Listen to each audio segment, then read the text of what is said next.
You all are kind of midway between Dungerlung and Firefinger. You are effectively still camping relatively near that like valley, which is the head of the river Tariki. At some point in the morning, when you all wake up here, you are still near that clearing where they've eradicated those undead creatures. You're just going to notice that the Emerald Enclave has moved on from this area. And more or less, you all are on. I think I pushed the date ahead, but I'm going to say it might be Cithorn the 18th as you all are picking up with your day. You are about 20 or so miles away from Firefinger, and you now know and understand you've been in the view of Firefinger in the like the clearest moments, but you are most certainly in kind of the hunting area of the Terrafolk who would take part, or rather, who would live in Firefinger. What would you all like to do?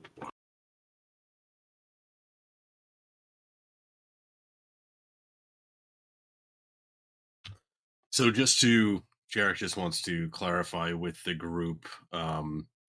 So his understanding is that we're using Firefinger as a landmark, but we're not going there specifically. We're just moving past it to Mezro. But just want to check with everybody else to see what their understanding is. Sounds right to Darren. Taryn would just like to pipe up, like, but there is like the guide who was missing her wooden mask, Saka. We could help her out if we're close.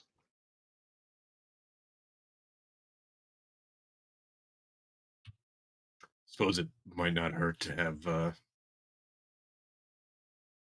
another potential ally.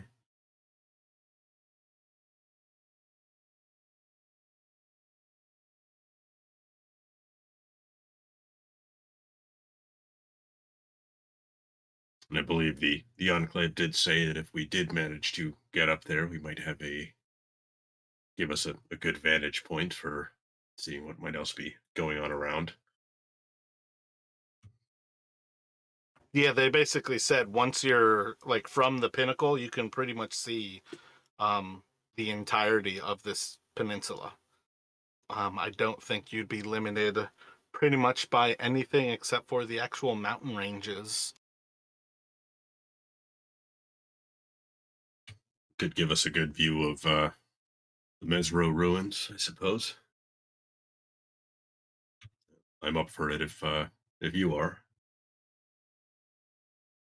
Kind of to the whole group. Yeah. It's an interesting kind of challenge.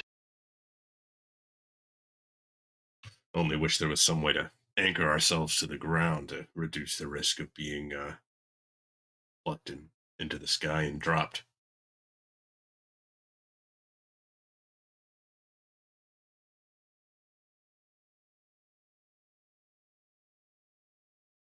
But yeah, if we're all up for it, then I suppose we I'm sorry, should. Jarek, will you say that again? I'm just saying. I just wish there was a way to keep anchored to the ground so that we could avoid a potential being picked up by these terrafolk and raised into the sky and dropped. Can we tie ourselves together?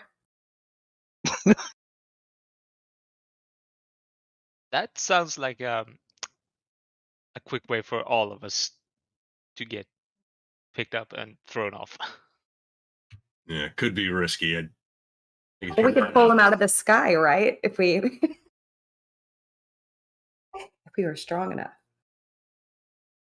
It's fine.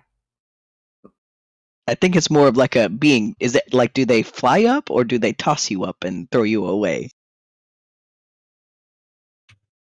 I think they tend to fly up high and then drop you. Okay, gotcha. I feel like the Suppose what we tying say. together thing, I'm fine, but I really feel like that's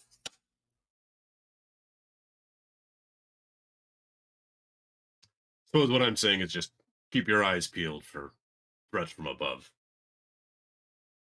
So, like, how do we figure out where this thing is? Is it on a creature? Is it in a box? Do we sneak about, or do we start throwing punches?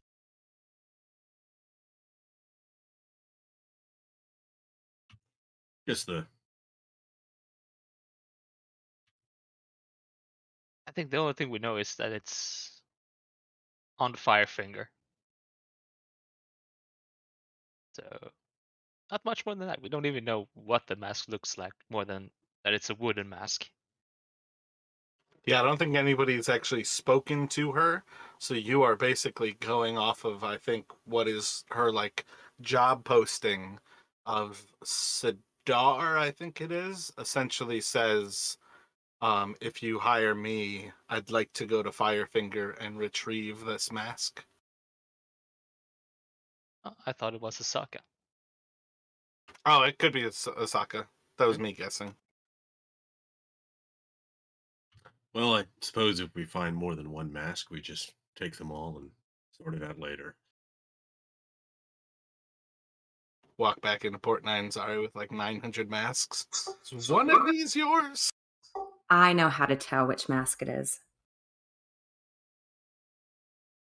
But I suppose the first step is getting there and taking scope of just what's waiting for us.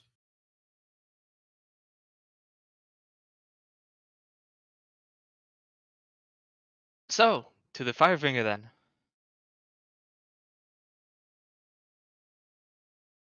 Y'all just gonna head off this morning and make those last 20 miles. It'll pretty much take most of the day to get there.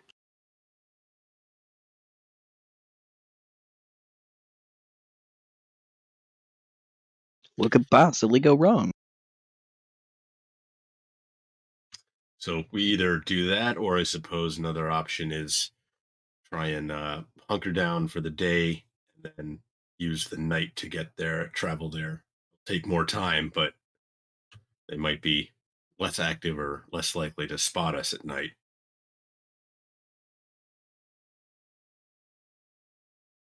Of course, the longer if we camp during the day, there's also the risk of, one of the myriad other things in this jungle finding us.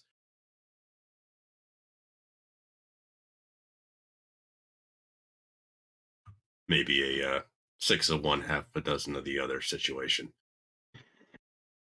Do we have any fun and creative like ways to get like a scope of the situation? Like, but without us all going up there, can anyone like fly or anything? I mean, I can fall off a cliff, but Well, yeah, not but like fly a more really. controlled version of that. Yeah, no, not really. Hmm.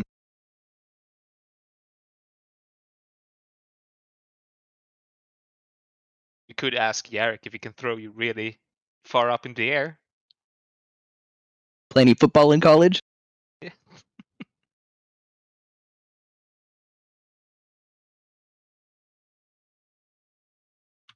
So do we head out now, or try and wait for nightfall? Make some. I feel like we should maybe wait until it gets a little bit dark at least. If only to not be spotted by the Terrafolk as we're going there. Well, also, if we wait, we can give those frog people a chance to give us the business further away so we don't draw their attention. If they're going to come back.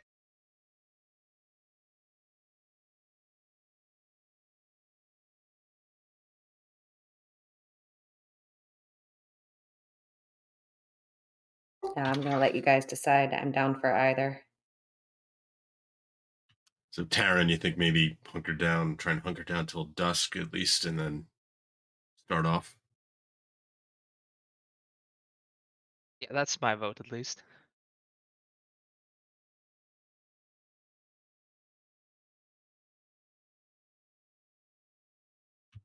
Rin, Darren, any objections? Nope. None.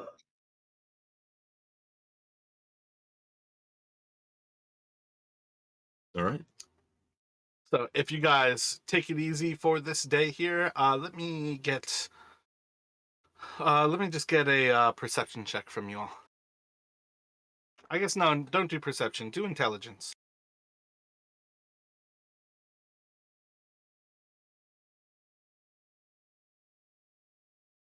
Strong Wow, rolls. look at the wizard crushing that. Oh, I just woke up, you guys. I haven't had coffee. Um, so about midday, the rainfall is gonna go from kind of like a light drizzle. You're gonna start to feel it kind of picking up. And Jarek, as you kind of spend a few moments like looking around at the actual sky through the clearing where the undead was killed, you can basically spot that you all probably have about 4 hours of incoming storm. And if you would like to make some progress, you can get a little bit closer under the cover of the rainfall. And that will put you all closer earlier in the day. Yeah, Jarek, kind of recalling what the Enclave had said about using the rain as cover and seeing the storms approaching will suggest maybe we can use this to get a bit of distance.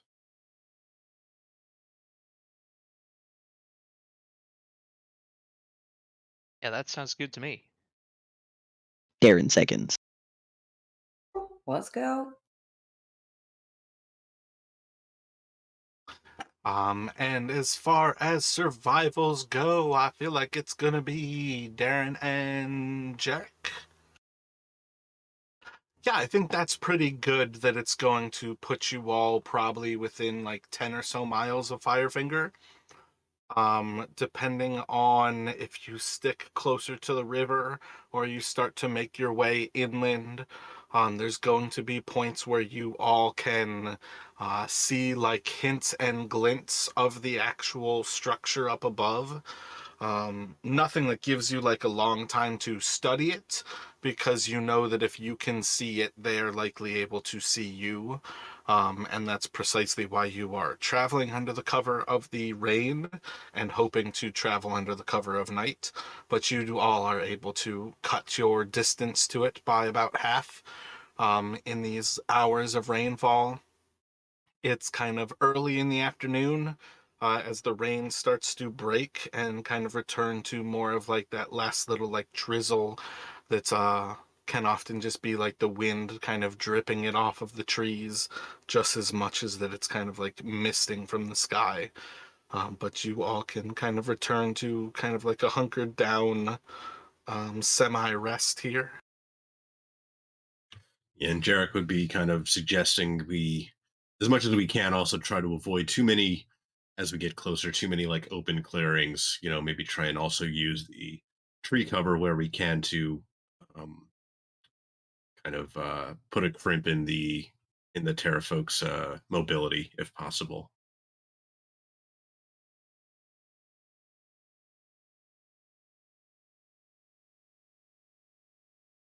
But yeah, it's with the rain letting up, and as we're getting closer, Jarek would kind of they suggest they kind of go back to the plan, maybe wait for nightfall and see if we can close the rest of the distance.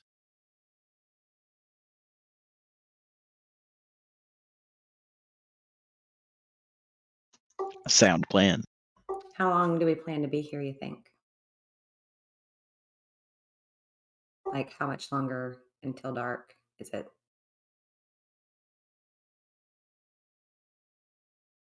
You can roll an intelligence check.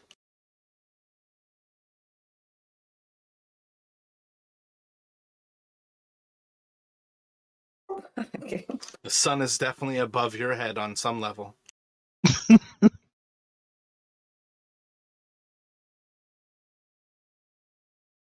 I suppose if I had to guess, at least a few hours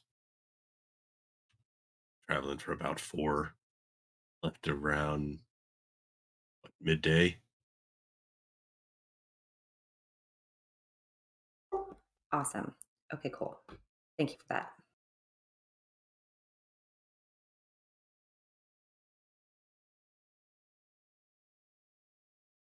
So y'all can hunker down here. Let me get a round of d6s from you all. As you all are approaching kind of dusk, kind of like the last bits of light crossing across the pinnacles of the trees, keeping yourselves well sheltered inside of this jungle canopy, there is a still chance that you all are kind of keeping your eyes above and able to spot that there are terrafolk kind of flying out above, and out in the air. Um, can't necessarily spot too much detail as to how many they are. They're quite high up, and you do spot them every once in a while, but dusk is approaching. What would you all like to do as you have dusk and the cover of nightfall coming to your aid?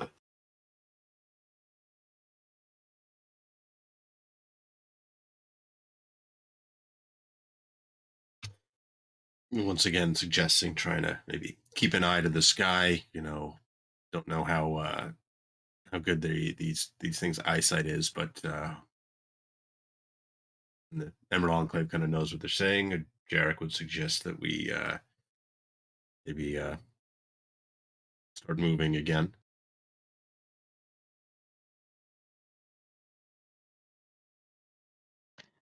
Darren offers to help everyone face paint and mud up and like try and conceal if we're gonna try and be stealthy and sneaky under their eyes. You will not put that on my face. I slap your grubby hand off my face. Bah! Darren, well, thank you for your offer, but slowly just back away from you. Psh. And like Darren very seriously does like the two little lines under his eyes and like backs away into the bush and disappears.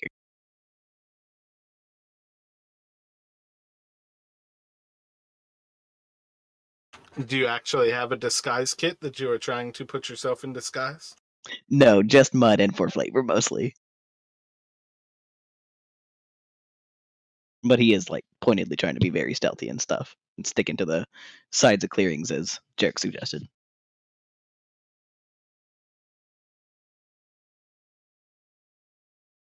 So are you all otherwise ready to push forward, and are you all going to move slowly so as to be stealthy? Yes, very stealthy. Yeah, Jarek would agree with that approach.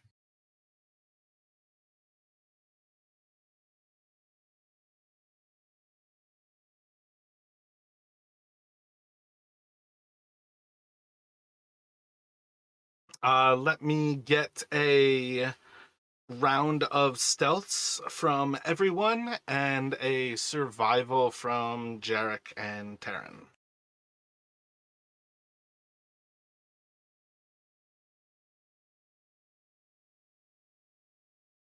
Wait, you want survival from me? Darren? Oh yeah, my bad. I definitely said Taryn, but Darren. I hate you all. It was an accident. Yeah, it was entirely, you had no clue what names were, but there's so many repeat names in this group, it's absurd.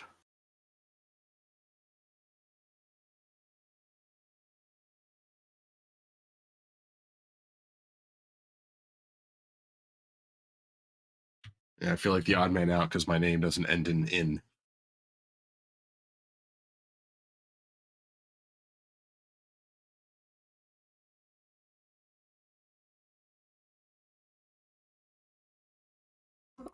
You can change it. We'll wait.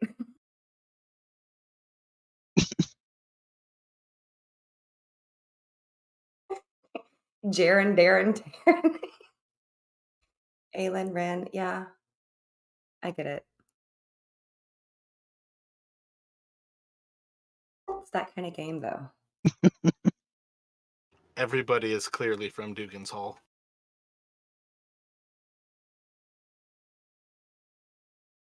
Oh wait, Justin, have you actually ever gone to Dugan's Hole in that group? In the Order of the Storm? Yes, but we kind of just breezed past through it. Gotcha. It was a much bigger thing how like Podunk and inbred they were in my other group. Yeah, we got that. We got that impression. I think we knew there's essentially I think like two families that kind of are just it's just them. Um, I think we kind of like made a bit of impression on the one guy who let us out of town, but it seemed like it was yeah, we weren't too welcome, so we didn't spend any real time there. And I Yeah, think one now of my we're players in the other group slept with the town speaker. He was doing everything he could to charm her. Her one tooth was just too attractive. Um, so you all can progress forward over these next few hours as you are closing the distance down on Firefinger. Everything seems to be going fine and good, and you all will make it there.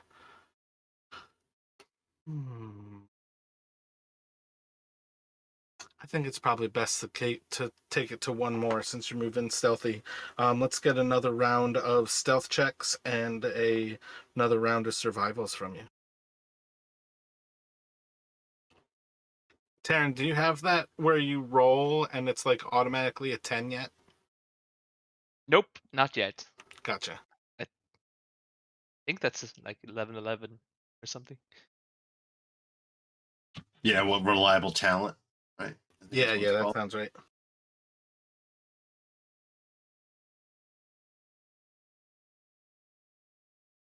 Yeah, I think it's at least level 9, but level 11 sounds right. I was thinking it was under 10, so I was thinking like 7 or 8. No, no, evasion is level 7 because I get that next level. Oh, you don't even have it yet. Okay. Yep, not yet. I got expertise that this level. Oh, okay. Yeah, so you all are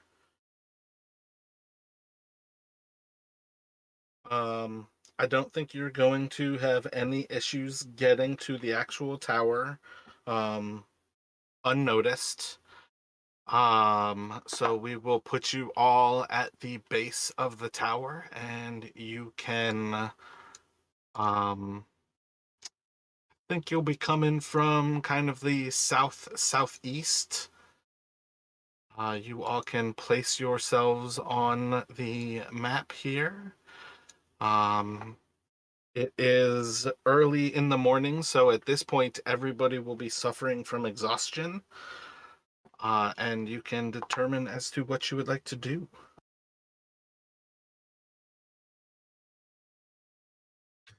So, recalling that the Terra folk that we had run into near Mambala, um, they actually roosted within. Jarek thinks maybe they,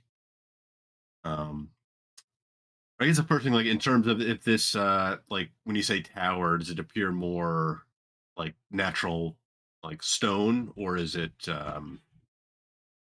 actually So, like, so your view of this is definitely predominantly that this is a stone structure. The part of the understanding you all would have at least had some conversation with the Emerald Enclave about is that these were structures from the ancient Chultans that were used as kind of messaging posts between the actual areas of this entire peninsula. So these are effectively like fire towers. They are meant to, if there's danger, you light the torch tower, and that message kind of gets sent on to the next one, and they all kind of say, um, you can basically pass that idea of, I saw it coming from this location. So on some level, you understand that these are ancient structures built by the people of Chult. This is not simply just natural stone. As you all get close to it from this point, you can see plenty of signs that the tower has been worn down through time. It doesn't look like a new construction. Make a history check for me, Jarek.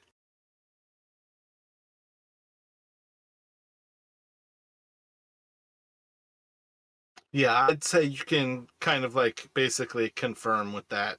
It's definitely not a dwarven build. You've seen really nice things that are built by ancient cultures that last through time. This stone is eroded. Gotcha. Okay.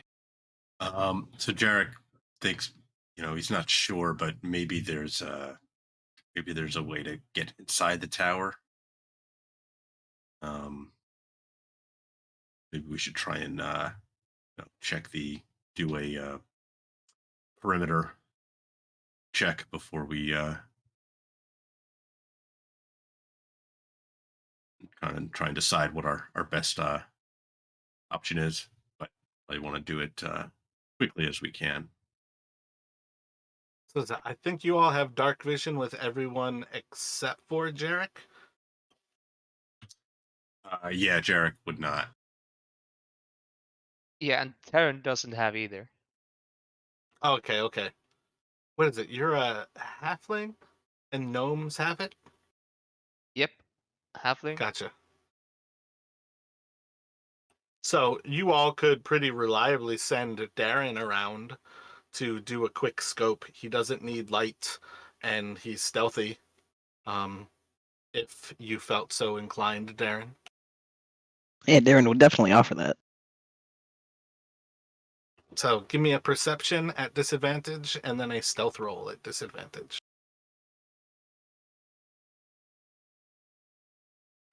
So as you move around this tower, you can see signs of its like old sides, and you can see that it is like worn in. The jungle is like encroaching on it, and there are places that you can certainly climb.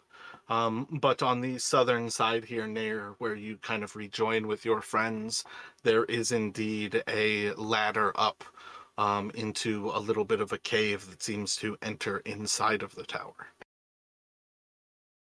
Which side of this space did you say it was? Southern. Okay, I You see can it. see the Gotcha. ladder on the board there.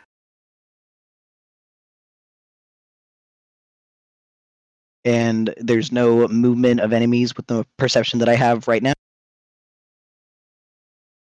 You didn't see anything. Alrighty. Well, Darren's just going to take his time doing that slow pass through and not try anything too risky. And then whenever he makes his way back to the group, he's going to let them know, didn't see anything moving. We're pretty close to the ladder. All right, I'd suggest maybe send one person up at a time, have the others try and keep watch. I'm willing to try and get up that ladder first, see what I can. Although won't be able to see much inside, but You want me to go first then? I could use the light from my rings, and I could check for any traps along the way, if there are any.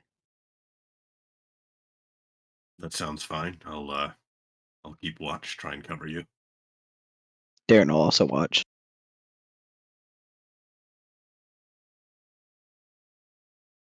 I think at this point, Jarek would have his bow out.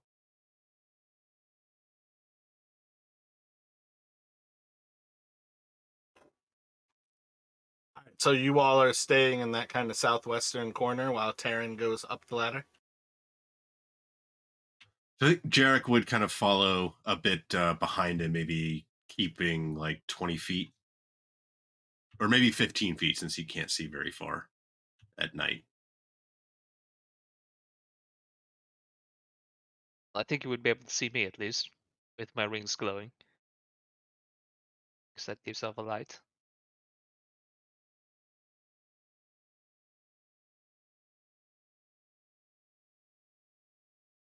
Okay. Yeah, Yeah, I but recall the rings are set where once you're giving off light, you are 15 feet of bright light and 15 more of dim. No, it's just 10 feet of bright light and 10 dim. Gotcha.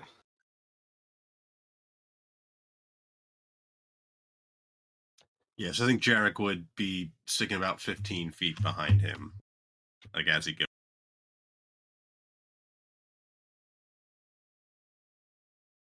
Darren would trail 15 feet additional behind Jarek. And what's Rin doing in all of this? I mean, just kind of walking up with these guys. I do have I can light something up if you guys need a brighter light to take.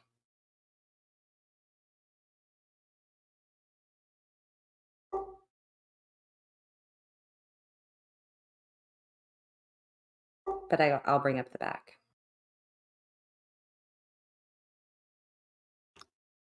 And Taryn, when are you sparking your own light source? I'll be sparking it basically as I get to the ladder. Gotcha. Once you're at the ladder. Yeah.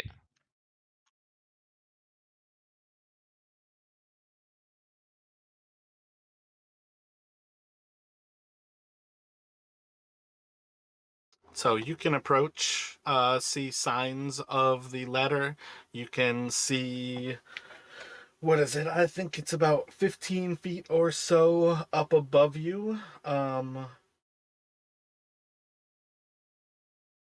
No, my bad. That ladder is basically like about 60 feet of a climb. So at present, you are realistically seeing the ladder just kind of extend off past your vision. And as I'm looking at the ladder, is it like sturdy or is it rotting or anything? Roll a perception check. As you're kind of like looking over the ladder, it's not the sturdiest thing that you've ever seen, but it doesn't seem to be like in tatters or anything. It's definitely leaves a lot to be desired, but you also don't see any signs of it really being used. For more or less, you're kind of seeing that this seems to be kind of like an unused location almost. All right, then I'll start climbing the ladder.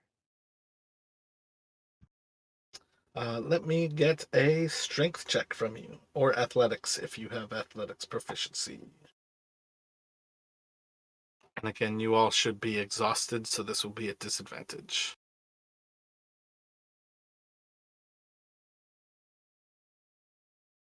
Oh, forgot the So, disadvantage. kind of like slowly making your progress up towards the top of this ladder. After a good few moments of time, you are able to make it to this ledge kind of 60 feet above, and you see inside like a little cave that kind of extends forward. Looking around, you can spot signs that there is a like kind of drop off to the left and perhaps like rock in front of you that maybe it circles around, but you can't quite tell beyond this idea that um, like it kind like the path kind of goes left and right, and maybe the left drops off, but like just from that entrance you can't really see much more information than that.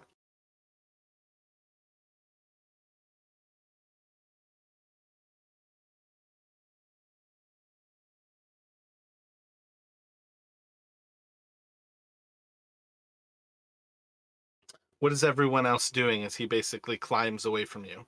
Are you all following him up the ladder as he climbs? See Definitely. Jared kind of moving towards the base of the ladder as he goes. Um, he's going to suggest that he can try and keep an eye out if the others want to go up after Taryn, and then he can bring up the rear also because he's probably the heaviest, so doesn't want to risk breaking or damaging the ladder by going up next. I'll follow Taryn up.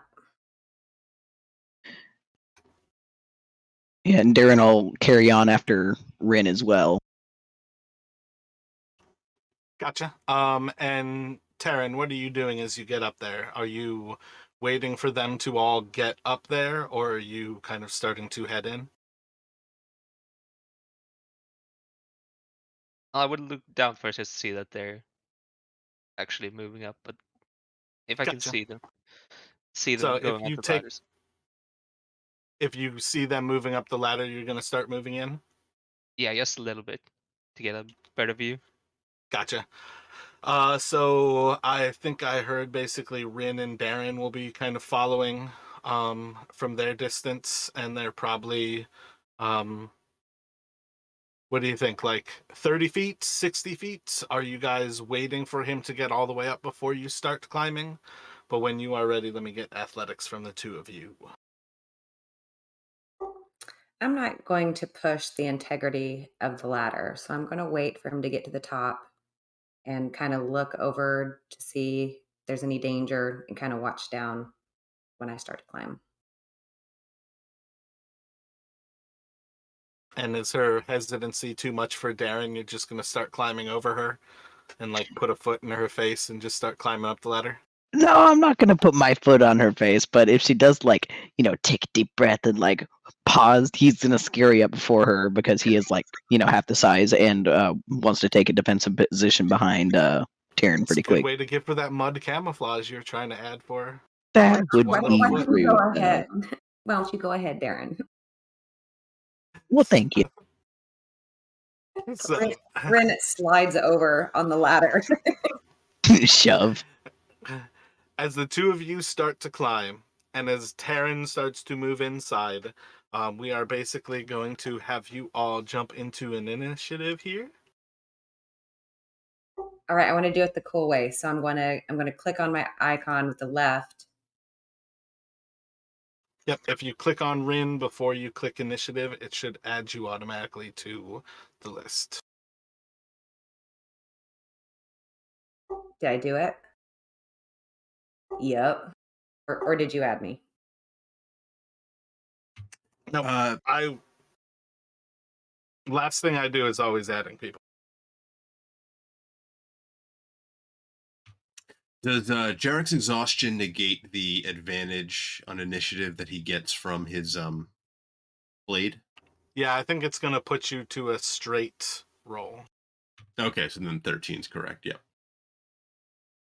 Oh, does that mean that everyone else has disadvantage on initiative?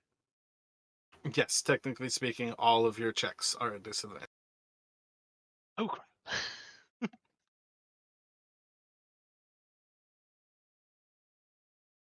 What's your actual dexterity modifier with Rin? +2.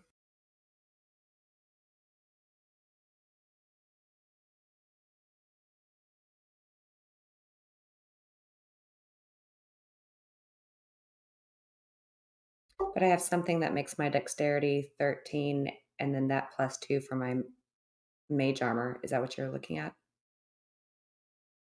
Or maybe it's not mage armor. It's something else. Wait, what's the dexterity number that you have? 13 is not a +2. I am 15, but I have a +2 Gotcha. modifier. Yeah. The +2 is basically subtract 10 and then divide by 2, and that gives you your modifier.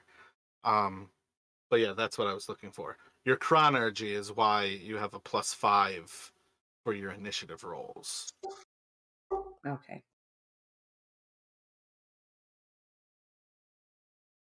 Alrighty then. So.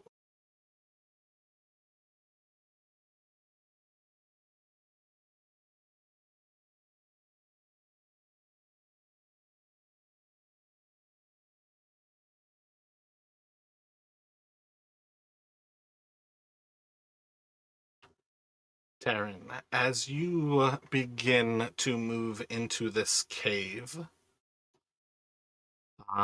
you are going to start to hear kind of like a little bit of tapping and clicking. And as it kind of like sinks into you what might be happening here, you are going to feel the first of yeah, I think it's just going to be kind of like a little hairy leg almost wrapping around you as a creature is going to try to bite at you. A 16 to hit you, Taryn. Yeah, that hits.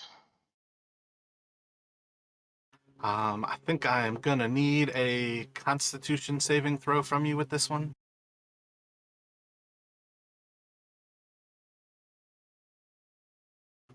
So it's going to do 4 piercing damage to you, and you will take 4 poison damage as this creature kind of moves up to you and bites into you. And you're going to see the first of these spider-like creatures crawling around. Jarek, let me get a... Actually, what's your passive? Let's just use your passive here.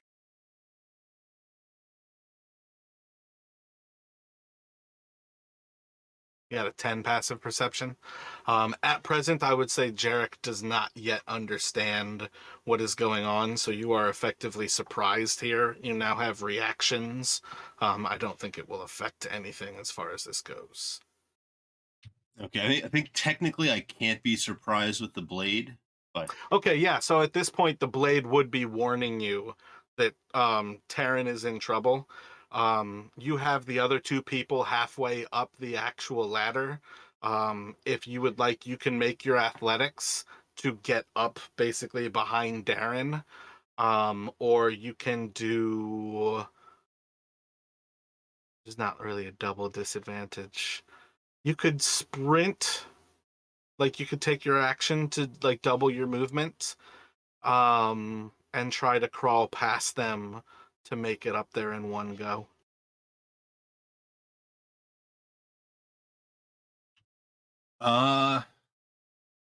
yeah. So do I get a sense of the direction of the danger? Like, do I sense any danger coming from like behind me or in the jungle, or is it kind of towards the tower?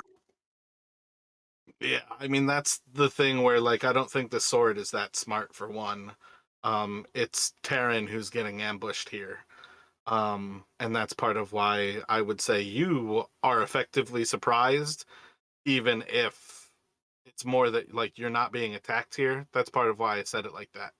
Um, and that's part of why I'm inclined to say that you're not necessarily doing anything different, which would like be that surprise condition, because there's nothing attacking you. There's no threat from from the jungle that is a threat on you. It is Taryn who's getting ambushed inside of this, and it's precisely because you all sent him as a scout. Gotcha. Okay.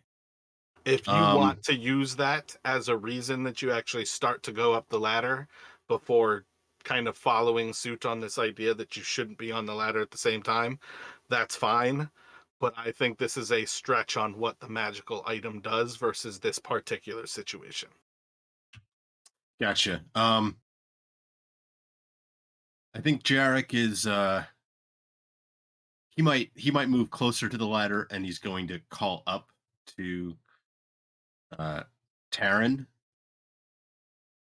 Just like you know, you know, you all right? What's there? But he's, I think, still going to um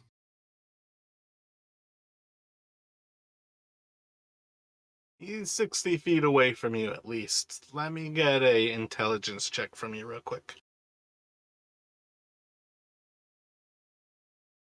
Gotcha. Roll a performance when you yell to him.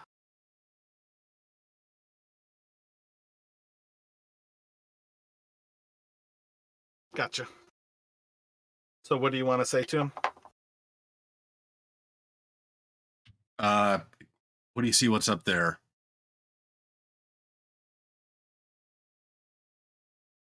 And he's going to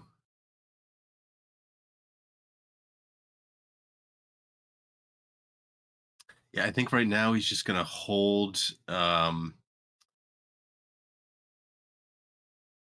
attack if he sees something hostile. And he's got his bow out, so first hostile looking creature that he sees that he can get a line of sight on, he would attack, but otherwise he's holding there for now. Gotcha.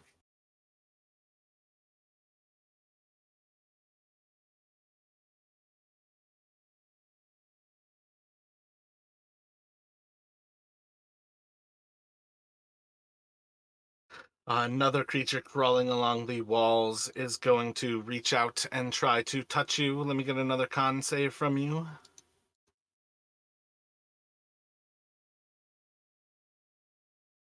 And this one is going to do 5 piercing damage and 2 poison damage to you. Yeah, let's see. I have uncanny dodge, right? Yeah, that's a reaction. So I'm just gonna use that. So that halves my damage taken, but I guess that's only from Gotcha. the So that'll 5. be 2 and 1. Okay.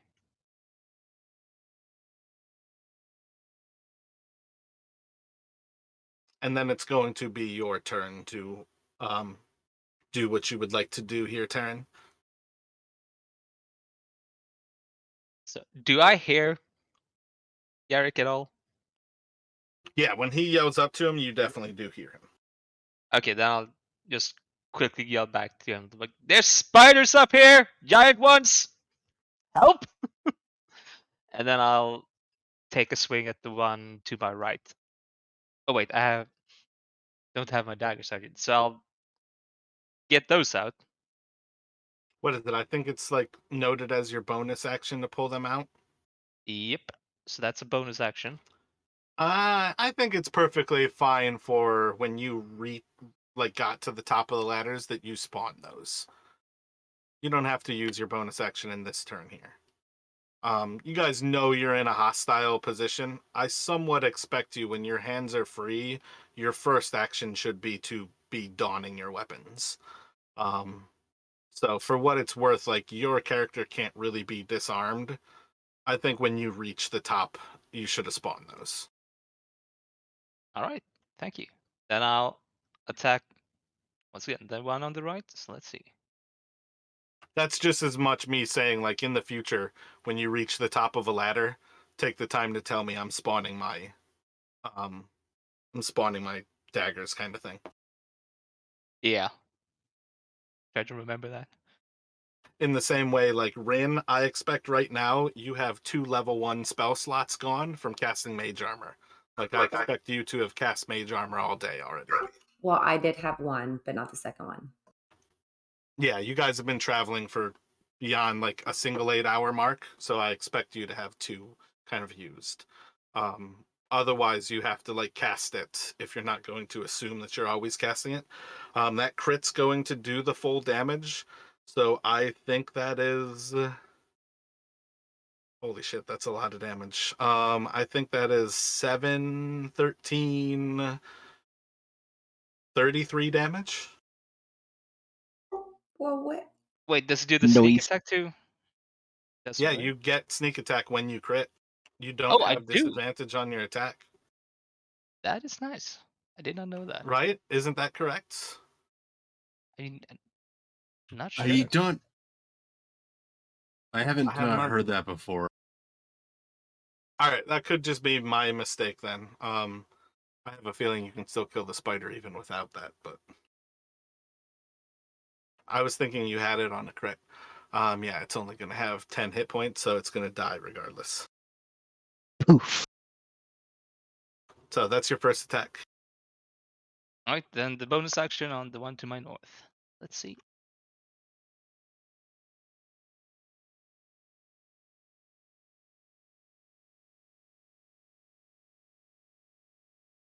That is a solid hit. It's going to do 5.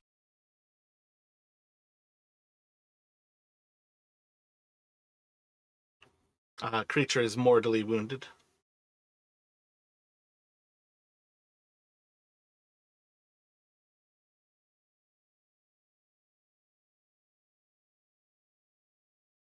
And yeah, I'm just gonna move a little bit more in. Just dance around it. I lied. It's not technically mortally wounded.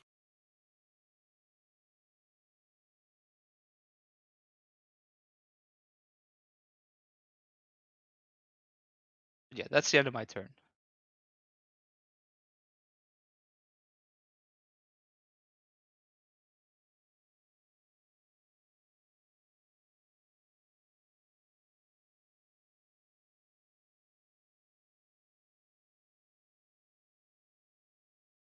As you move in, there's going to be another creature from behind you that is going to bite out into you. A 9 is going to miss you, and I think that will take us to Rin. So at this point, Darren and Jarek have both passed me on the ladder. Is that correct?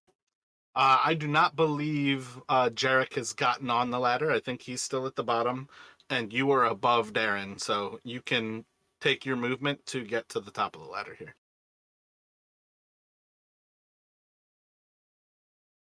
All right, so I'll come up here and As you get to the top, you're going to see this little cave that he's entered inside of, and you can see that Terran has 2 spider creatures the size, actually they're probably each almost larger than him, just in their thorax is probably the size of him. One is kind of crawling like along the wall to his west. Another is kind of like reached down from the ceiling above him. You can see that there is a pit to the left of Darren, to the west. And as far as your vision goes in that direction, it's just the darkness of what is probably the depth of that pit. There is a rock structure behind him, and a little bit of this level kind of curves around him to the east. nice. Okay. Even though I moved, can I still cast a spell? Yeah, at present, you still have casting abilities. Okay, so I'd like to cast Magic Missile at level 2. So 2 to the one next to him and 2 to the one behind him. All right. I want to question something real quick. Are you trying to explicitly burn through spells again? Not explicitly, it's literally what I have to attack with, but on Gotcha. some level, yeah, because that's my I'm not going to be scared to spend spell slots, Gotcha. but I also don't think this is a waste. Why are you questioning it? Questioning it? I just want to make sure that you are not purposely trying to burn through spells just to burn through spells, because you missed the danger that they had to fight through last time. You guys are not going to just get easy days here, but you can definitely go for this.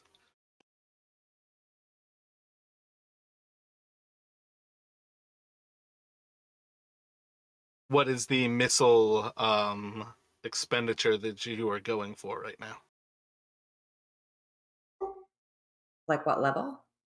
You said level 2, but are you going to do like 2 and 2 on your 2 targets? Yeah. You're going to put most of them into one target? Nope, we'll go 2 on the left and 2 to the one above him. Gotcha. So you can roll those 4d4, or you can click Magic Missile 4 times. Just make sure it only uses 1 spell slot.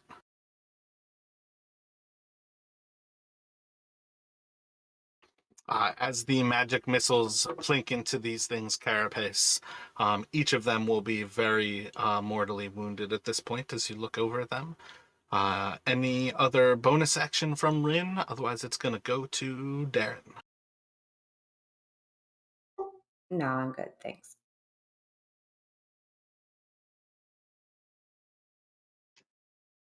Darren's just going to take his little short sword and maneuver around Rin up to the one to the west of Terran and take a couple of stabs at it. It's going to be all of your movement to get to the top of the ladder. Then I will stay where I am. I would get penalties for trying to shoot in this close of quarters, right? Nope, you're not in combat. All right, okay. Just 2 quick little arrows at the spider to the west of Terran then. Gotcha. Roll it.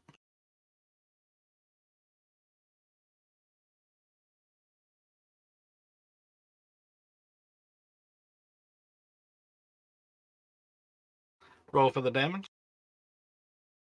And then you can also Horde Breaker.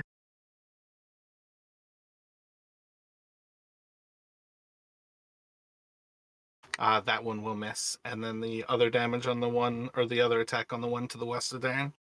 That will hit as well. And the damage. that spider will crumble and die. Nice.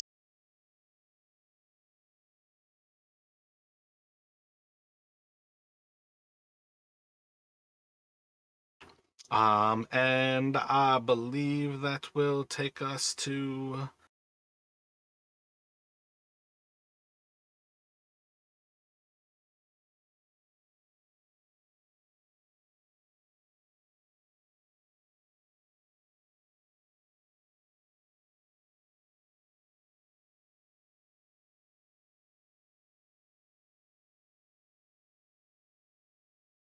yeah, I don't even think it needs to. It's just going to move up and try to attack Terran. With a 9 is going to miss. And I think that's going to take us to Jarek. All right, so Jarek is gonna let out like a curse under his breath here, and Terran's call back and realizing his bow is useless, so he's gonna stow that and then move and try to get as far up the ladder as he can.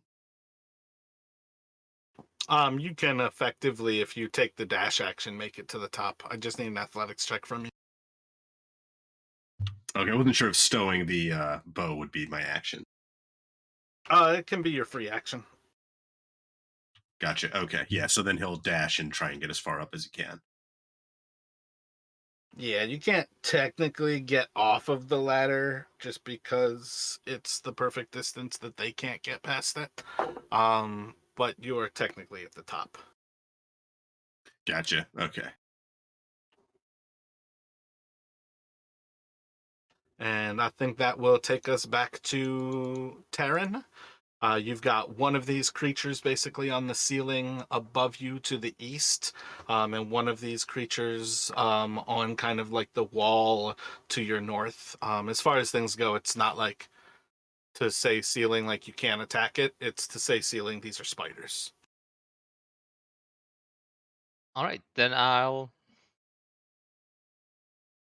go with the offhand on the one to the north of me. To start with, just for fun. If I Gotcha. get it. Effectively bonus action attacking that one. Yep.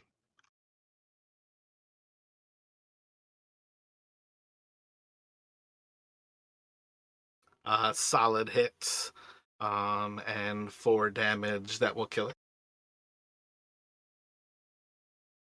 Goody. Then I'll turn around and try to hack at the other. Well, swing it.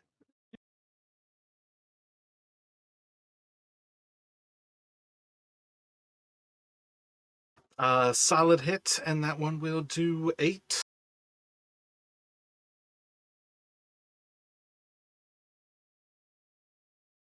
And that will kill it.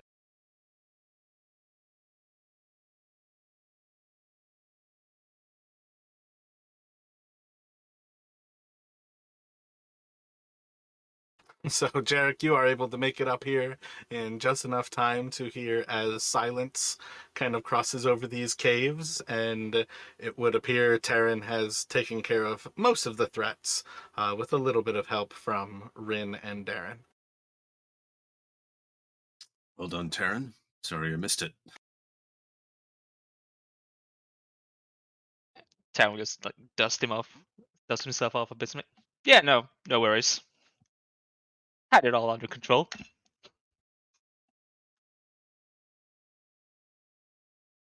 Like calling out, please help, and then like 2 quick stabs. You're like, or not, I'm actually probably good. I mean, it's spiders bigger than himself. That's not a sight that he really wants to see close up to himself.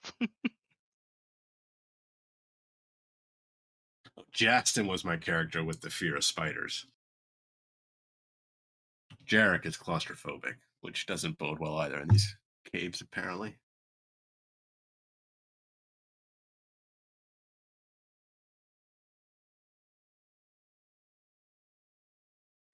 Darren, I'll ask Taryn, are you good? You take any hits?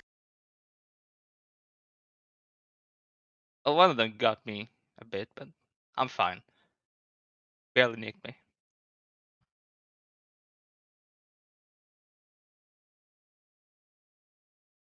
I'm assuming Rin and Darren are making room for Jarek to get inside. Yeah, you guys are effectively outside of initiative order here. There's no big reason why, depending on what you would like to do, anything has to be kind of limited. Gotcha. Okay. Yeah. So Jarek will, once he's up top, he'll draw his blade, have it at the ready. Well, if you guys want, I can also light this space up pretty well too.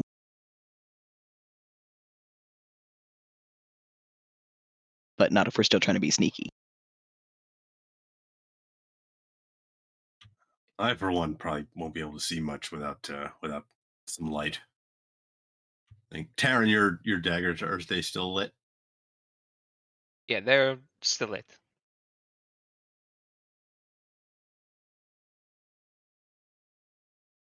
I think my quiver, if I draw one of my light arrows, 40 feet of dim light.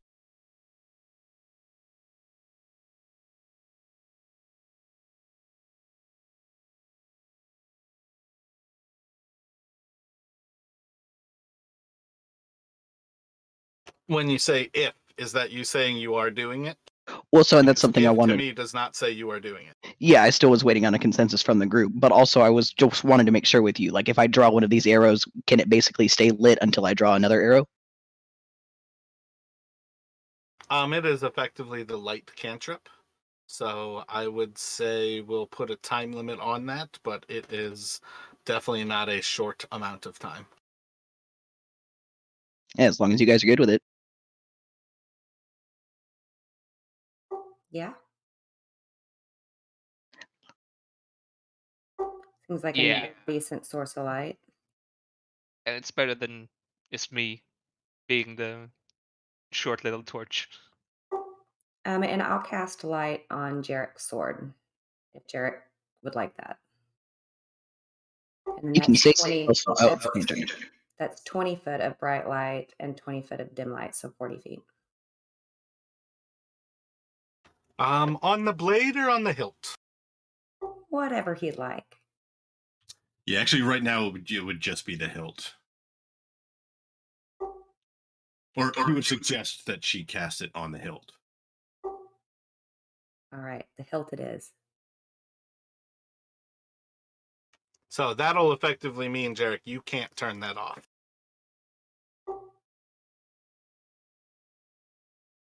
That was part of why I was saying it like that. If you cast it on the blade, if you switch to another blade, or basically make the blade disappear, you can turn the light off. Oh, gotcha. I can dismiss it or the spell ends if I recast it and it's a cantrip, so no penalty. So if you'd like to end it, I can end it.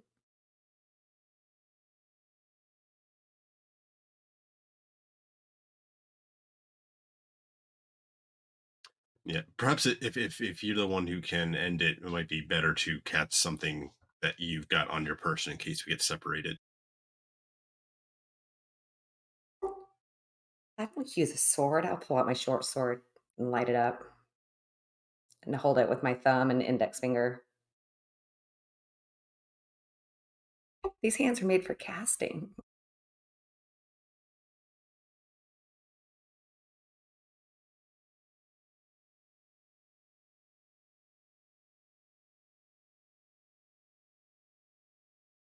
All right, so we have some light sources then. Lit up like Christmas. Then Taryn. Hmm? Oh, go ahead. no, you can go ahead. You still good in the lead? Or you want me to Yeah, no, I'm good to go in the lead. Just pick a direction, north or east. Or do we want to flip for it?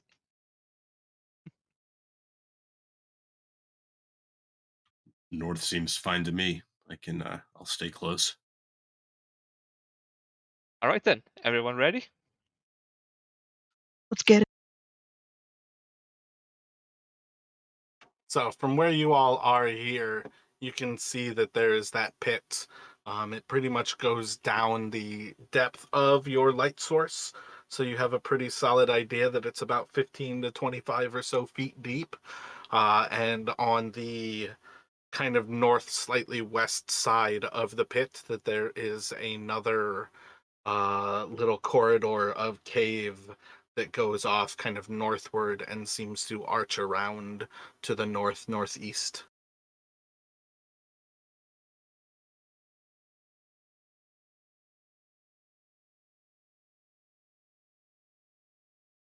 So as we're kind of moving by this pit beside us, can Jarek kind of take a moment and just listen, try to see if he can hear anything coming from down there?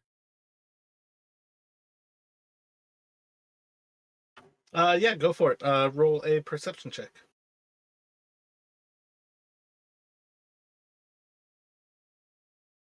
As you're kind of like listening, there doesn't appear to be anything um, happening down there.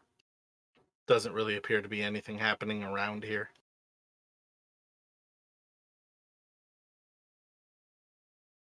Gotcha. And other than that, Jarek's just gonna kind of stay close behind Taryn as he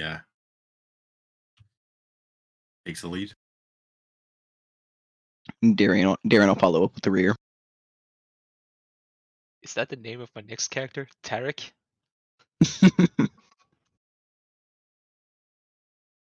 Oh dear lord.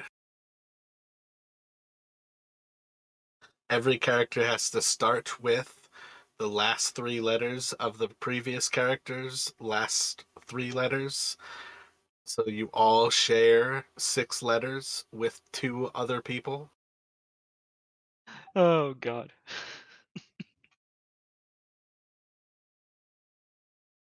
Jarek, Tarek, Jertar. My brain hurts just thinking about those 3 names. So what are you guys doing here? uh, yeah. This Terran is moving forward a bit slowly but cautiously because it's still looking around for any potential traps. Yeah, you just take a few moments here. You can roll a perception check, but as you kind of go around this little area, you're going to see that this is some sort of like natural cavern that has kind of grown into this spot. And it's pretty quick that you are going to spot that it goes around this little edge. But other than that, this is just a little loop here. And it doesn't appear to be that there's anywhere to go inside of here other than perhaps that cave to the north.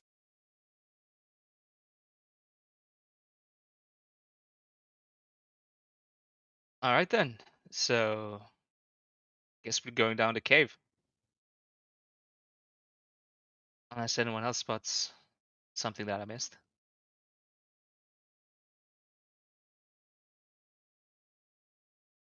Do you have upper story work yet on your thief? That might have been I the wrong think word. I do. No, I think I do. Let's see. Yeah, I feel like Second story seconds. work. That's what I have. Climbing no longer costs extra movement. Yeah. That's what I meant. So you can climb your way across to that other thing, basically to the little cavern to the north, or if you'd like, you can go down into that little section there, but you can kind of see down into it. So what would Taryn like to do as you continue to investigate this area?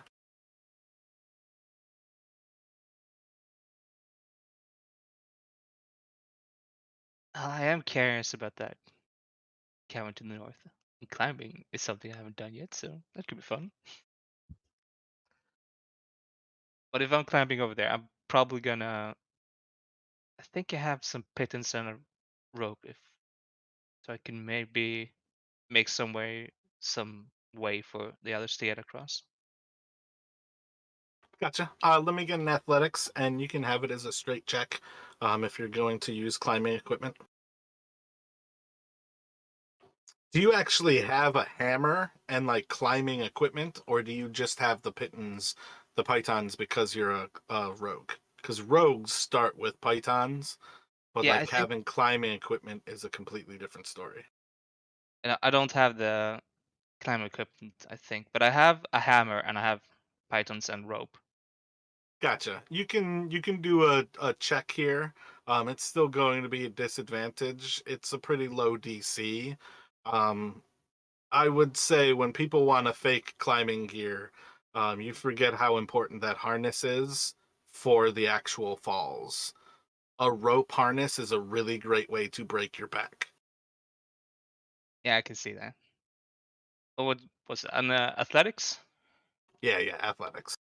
Let's see. Oh, yeah, I have a +2 on that from the Seon's Ecker. Gotcha. So +2 to this actual roll. Yep, so that's a needed. Yeah, That's with disadvantage. gotcha. You can still climb across this, and make your way into that other corner. Uh,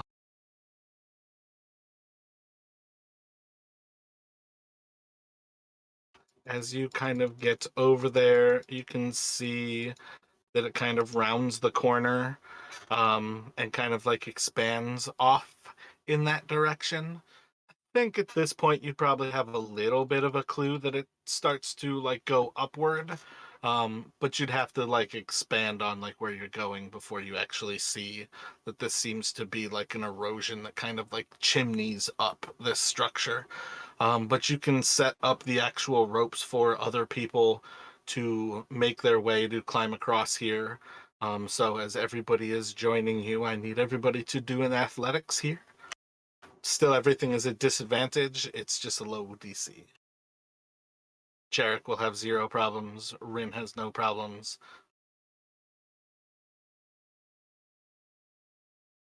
And Darren as well will cross without a problem.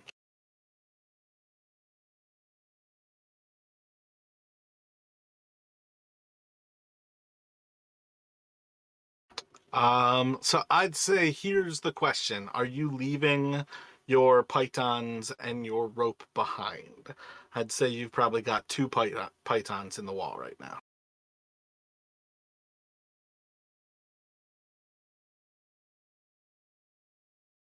Quick question to others then. Does anyone else have some rope? I do. Alright, then I would leave the rope behind. Gotcha. So you're leaving that full extent of the rope and those 2 pythons in the wall.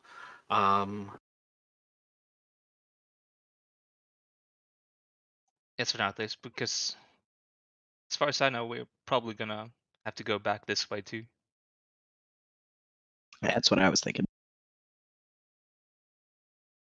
What did I just do? I just hid everything. What is the order that you all are going to climb up that chimney?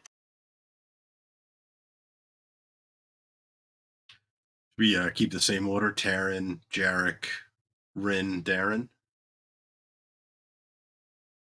Me trying to not be in the front. Yeah, Taryn would like to take the lead on this one. By all means. Yeah, Jarek would follow behind him second. Gotcha. So as you are going to, are you guys spacing yourselves out, or are you trying to stick together? Jarek wants to stay close behind Taryn. Is Rin staying close behind Jarek? Oh, a few feet space, but closely. How many few feet space? Probably like 5 feet behind him. Gotcha. And Darren? Darren will wait until everything is clear before he heads up, with everyone else clamoring up. All right, so they're gonna get 40 feet away from you before you lose sight of them, and you're gonna like continue with that, or No, pardon me. I'll follow 20 feet behind then. all right. So Taryn, you'll have to climb a little bit slower than you would be want to kind of allow Jarek to actually stick with you. Are you going to do that? Yeah. Yeah, Gotcha. I would. So let me start off with climbing checks from effectively Taryn, Jarek, and Rin.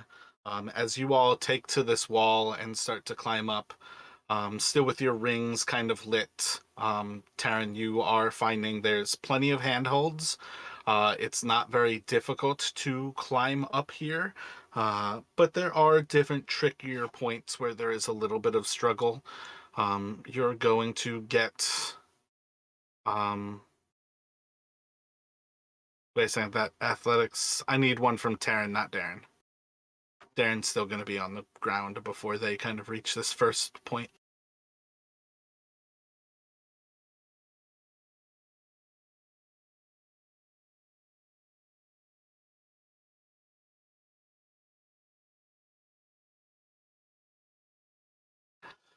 Alrighty. So Taryn and Jarek, the two of you are going to get, probably a good chunk of the way through here. It is still beyond the actual distance of your light, how far you are going to be traveling up this little chimney. Rin, while they start to get out of your light, you are basically going to like stumble back down. You're not going to take any damage from falling, but they're basically going to end up climbing away from you as you just kind of fail to grab any of these holds. But as of like kind of that first little bit of movement, they are basically 15 feet above you, Rin. You are back on the bottom level, kind of with Darren at this point.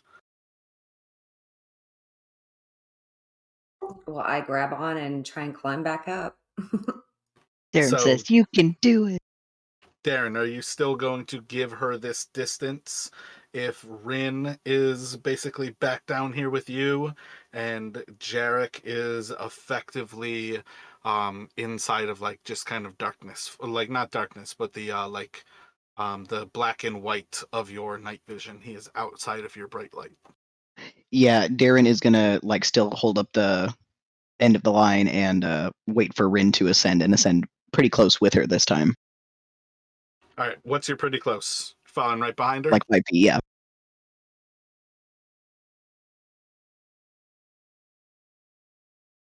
So with this one, let me get a roll from everyone. Athletics again.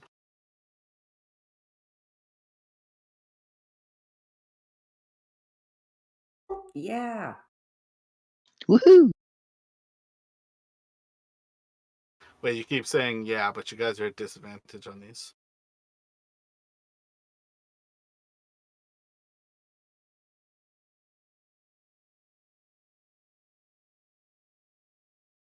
So Rin is again going to struggle with this actual climb.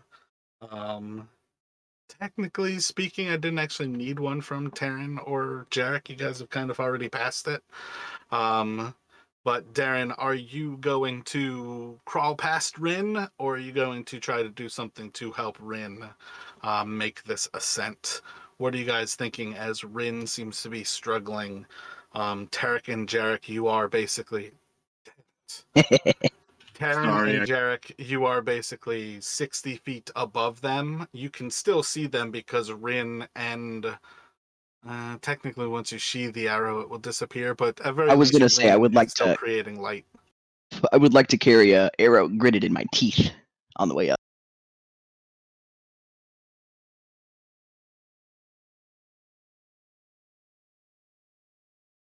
and we haven't reached a ledge, right? We're still climbing up.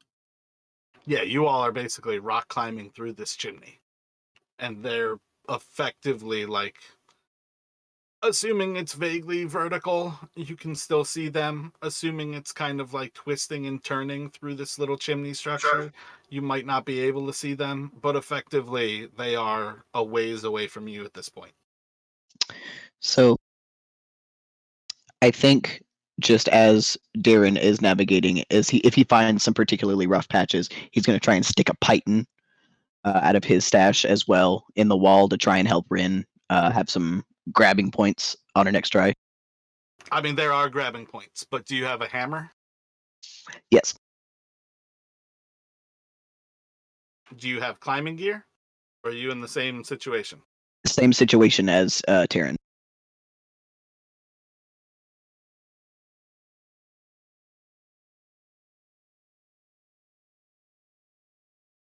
Let me get a straight roll from Rin.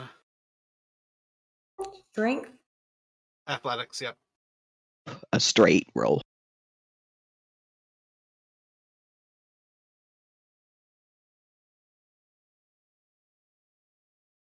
Come on, Ref. Taryn and Jarek, are you all stopping, or are you two of you continuing on here? Jarek is following Taryn's lead.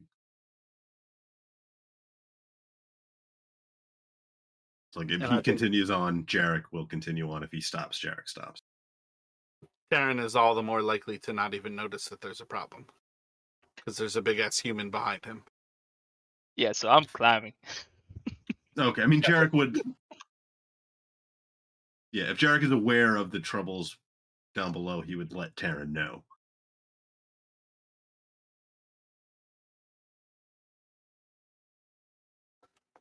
So, let's see. We are going to have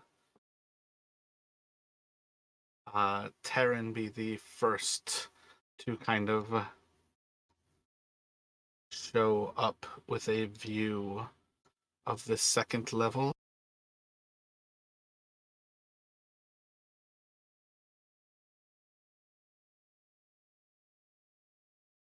I guess I should drag my bot there so I can show it. Bam. Should be in utter darkness, but I'm about to reveal it for you.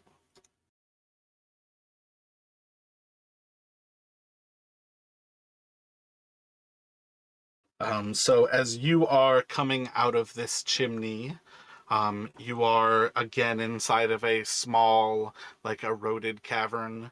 Let me get a perception from you here. So looking around, you're in about like a 8 or 10 foot tall little cavern here. There's not like a strong flow of air, but you can kind of smell or like feel a little bit of that there's an actual like draft or some sort of system. So you're not like inside of a cave in the same way that that chimney you were in was a little bit more stagnant kind of airflow. But as you kind of like climb out of that little cavern, you've got this little spot above you. And you've got Jarek basically at the kind of like peak of the chimney. And I think you should have Rin probably, what is that, 40 feet up, and Darren probably about 35 feet up on the climb.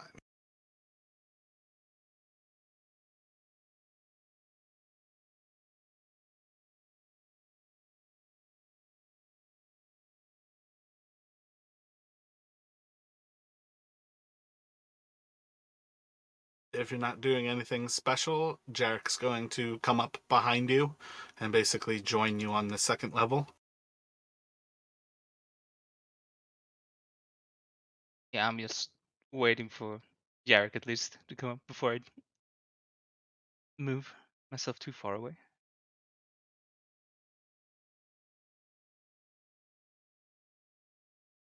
So that'll put Rin and Darren about 70, 75 feet up, with another little section of it to climb.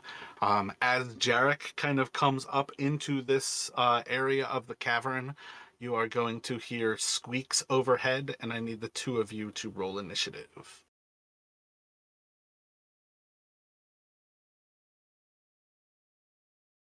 I guess realistically, yeah, let's just do the two of you because the other two are not on the board yet.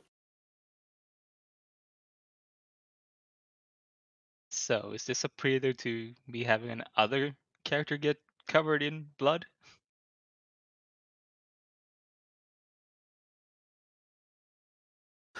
You haven't been wondering how long till you take your next bloodbath? You left us, Taryn. He kind of benefited because his rings are not open flame. These things basically react to having like two people. inside of their lair as they kind of come to and start to swarm about. With the warning of the blade in hand, it's going to start with Jarek as you hear effectively this warning that they're swarming from above. All right, so Jarek's going to he's gonna let the others know, like, they're coming from above. Darren Rin, be ready.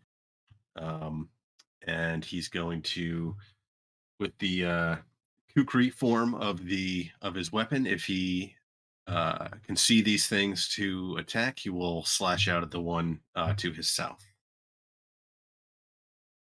For it.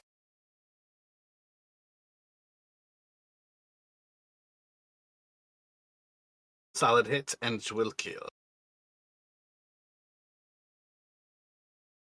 I guess I have to roll the sneak damage separately. Then he will slash at the other one nearest him. Wait, can you bonus action switch it? Bonus action switch it to another weapon. Take one of those down. I just figured it was kind of a little much to do it like immediately in one. Like Have you in fought the middle of the Sturges turn. yet with Jarek? Yeah, I think so. Like on the I don't think there's any reason that you wouldn't know how weak these are. These are one hit kills. You need to hit them and they will die.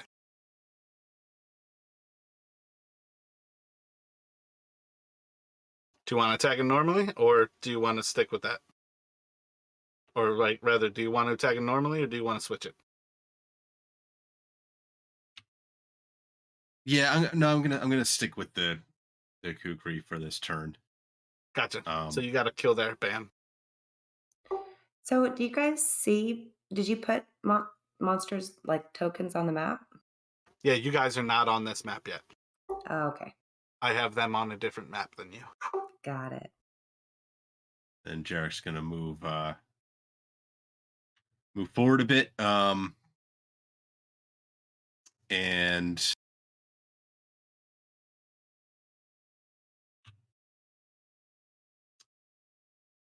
drawing his normal short sword is gonna bonus attack the one to his south.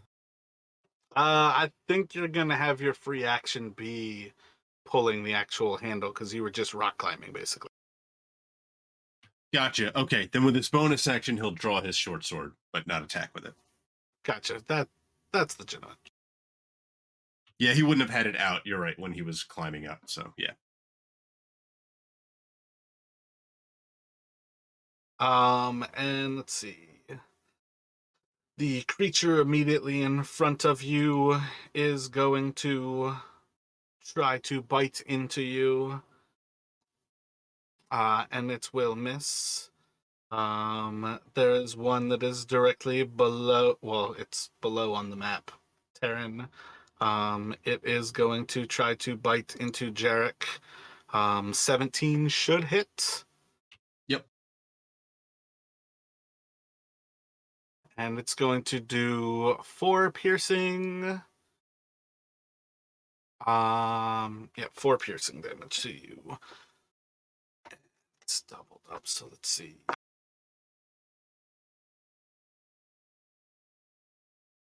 And then that's going to go to Terran. What would you like to do? Well, seeing as I forgot to summon my dagger after climbing, I'm gonna start with that. So, Gotcha. Effectively bonus action, so you yep. can take your action here. Yeah, and then I'm swinging at the one stuck to Yarrick. Excellent to make that attack. And that is going to kill it.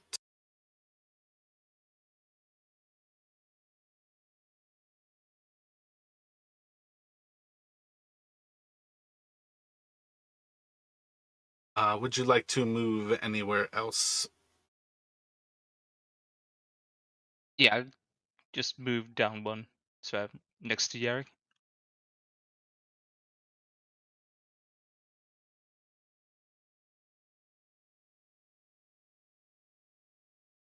Gotcha. You can see a few more of them swarming around the two of you.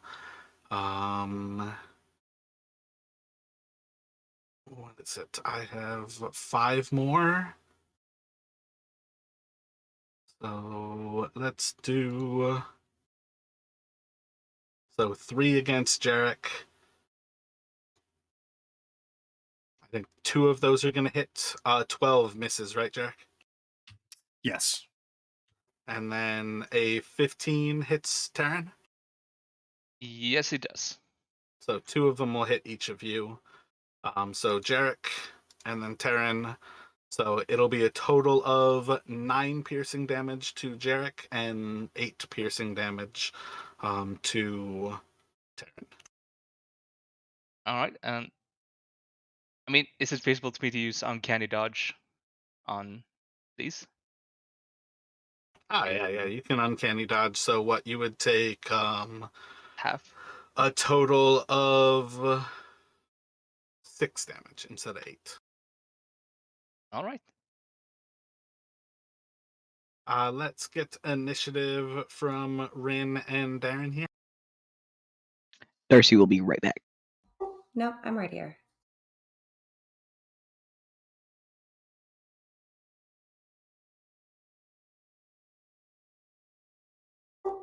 Damn it. Oh man, I didn't do the cool thing. All right, so I think technically right now there are 2 of these creatures flying, or each of these players. Or are there 3? Damn. I think one of these missed and I shouldn't have added the health too. And 2 more kind of flying above their head as the 2 of you walk into this situation and start to see what is going on here. But Jarek, it will be on you. You've got 2 attached to you, 2 overhead, and 2 attached to Darren. All right, so Jarek with his bonus action is going to transform the blade from, you'll see it transform into the kind of short sword like broadsy axe, and he will stab at the one on him, attached to him.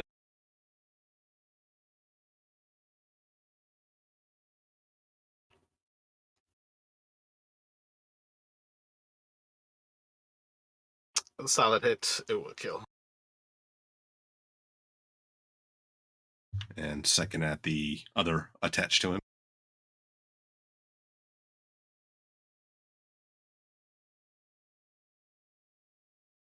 Second one will kill as well. And as he gets a kind of splash in his own blood as these things were drinking on him, are we able to move in through their spaces? Yeah, these are tiny creatures. They do not actually limit spaces at all. Okay, just wanted to make sure. And Jarek is going to move forward a bit, try and give a little more space.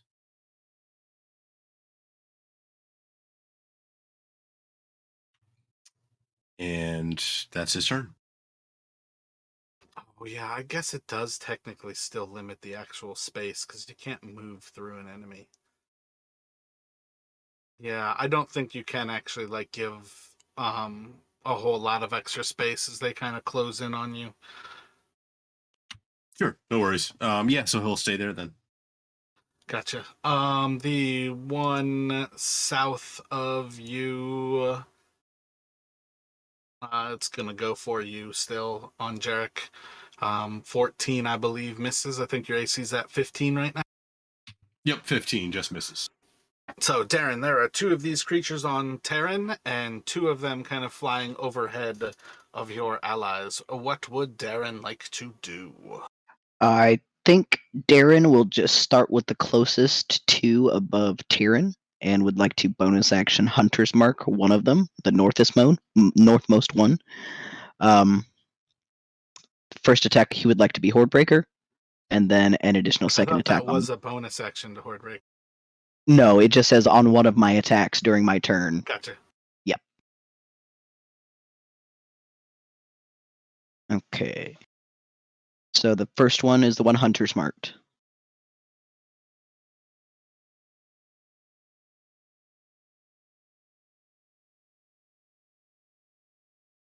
It's going to be a miss. All right, try again on the same one. And that will miss as well. Heck. And then it's my turn. Does it have to hit for you to use the Horde Breaker? I don't think it has to hit. So you can shoot the other one that's on him. Yeah, it says when you make a weapon attack, but not on success. Right on. So this will be to the second northmost.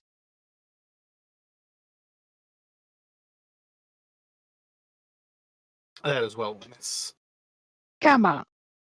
And it's going to go to Terran. Yeah, Darren is gonna attack the one stuck on him. Let's see.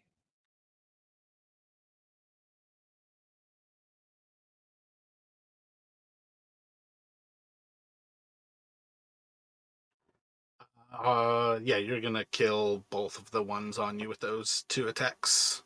Right? That was offhand with the second? Yep. So first one kills, second one will kill the other one on you.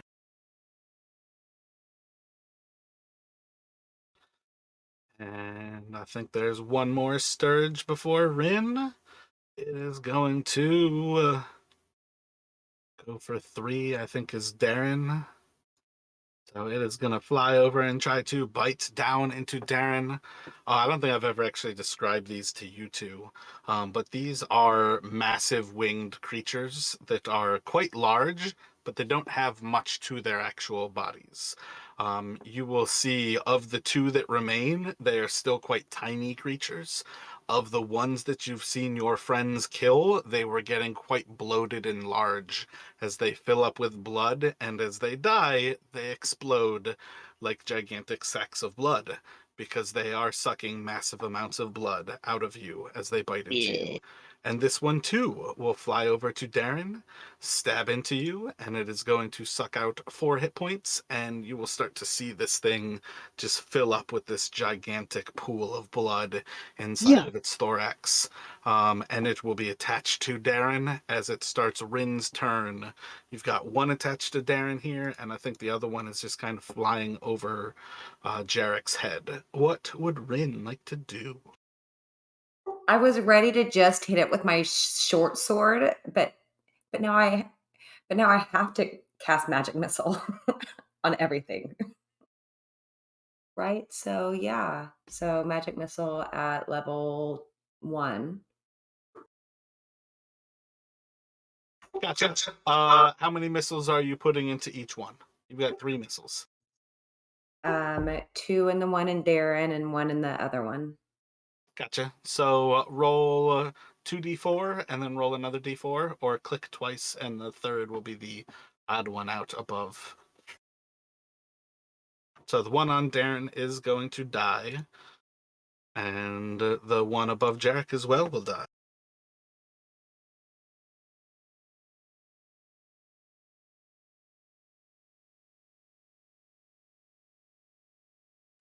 So you all have this little bit of cave opening up ahead of you. You've got general kind of silence in the moment here as you kill these creatures. What is everyone thinking? God, I hate these damn things. Gross. Darren's just wiping the gross blood off of everything. Yeah, I Darren will mean, how take. gross is it? It's your blood. It's supposed to be on the inside. Darren will just take the alchemy jug and use it for water and just wash himself off from the blood. And the mud. All the other shit.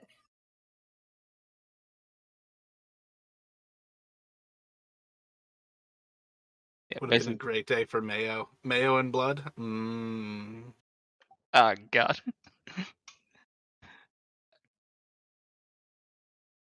So you all can take a moment here to wash yourselves off. Is everyone doing above 50% hit points? Like nobody's showing signs of being bloodied at present? Yep, Jarek still looks all right.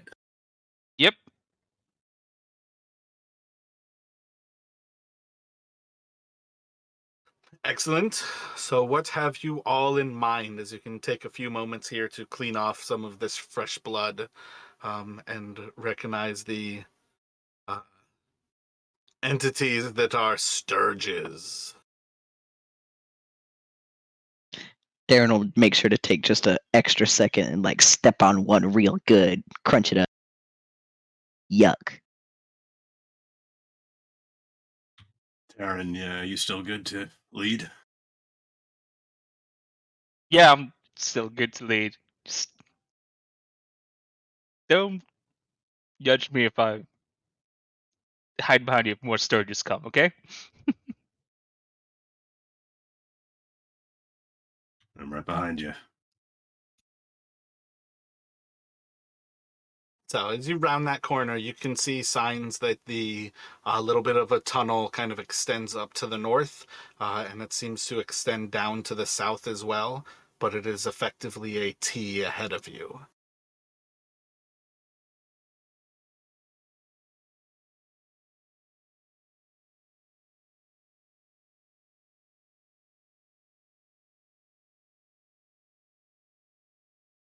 Getting closer to the T, that you can see that it kind of opens up to the north, and it seems to continue on in a smaller tunnel to the south.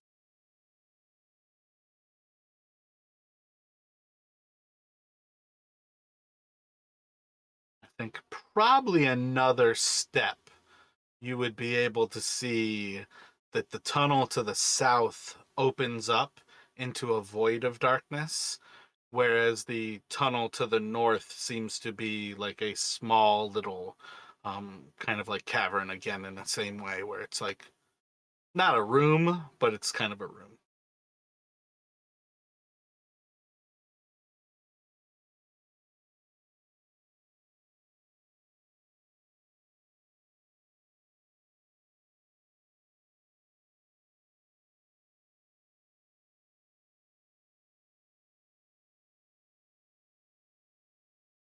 Well, I guess north seemed to have worked fine so far, so I'm gonna go north first.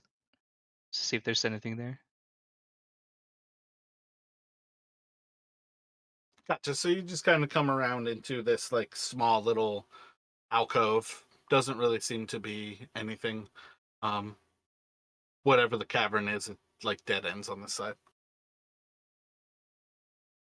So no wooden mask just lying around. Negative. No wooden masks. Are you looking around for things? You can roll a perception check.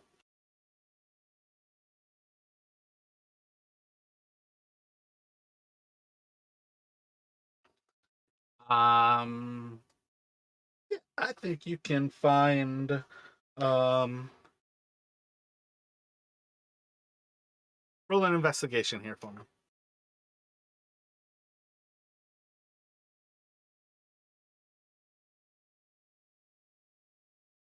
You find like the remnants of a body. You can't really see much more than that there's like some bones and like a desiccated corpse. There's really not much remaining of it, so it's likely to be like 50 plus years old kind of thing that it's set here. But kind of going through it, you're able to grab up 15 gold pieces. There is a gold ring with a nice little stone set into it. And then two little onyx figurines. Um, did Taryn meet the Chwingas that Jarek has met? Think if you show them to the group, Jarek would recognize that the figurines, the little onyx figures, are Chwingas. Yeah, I think. Yeah, Taryn was with Derek when we met the Schwingas. Yeah, so I think you would recognize pretty quickly that they are Chwinga figurines.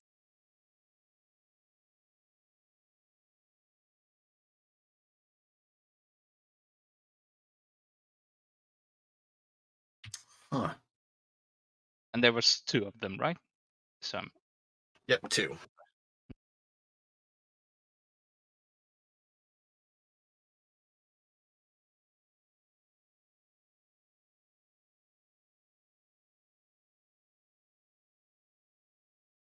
And that is the stone in Discord this time.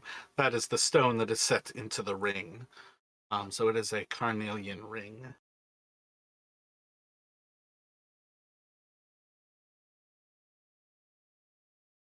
Cool.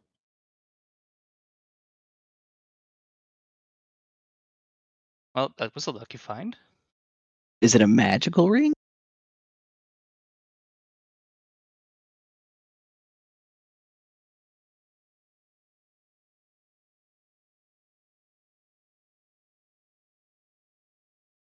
I mean, I wouldn't know. Magically beautiful. It's gold and it's a pretty rock in it. That's good enough for me. Fair enough.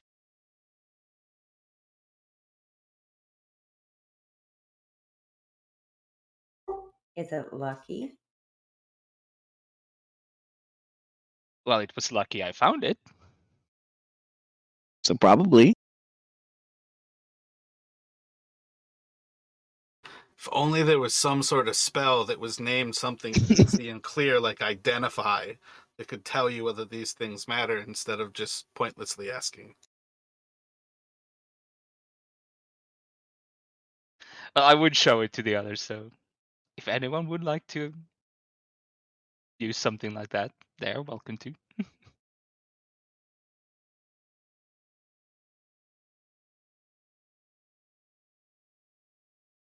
So with a little bit of treasure in hand, are you ready to move forward? Bring it on. Yep, so with this room cleared, let's go south then. So as you walk to the southern side, as you actually get closer and closer to the outside, you're going to start to see signs that you are approaching the actual outer layer of the of the tower itself, and that there is a ledge that seems to wrap around to the east and to the west.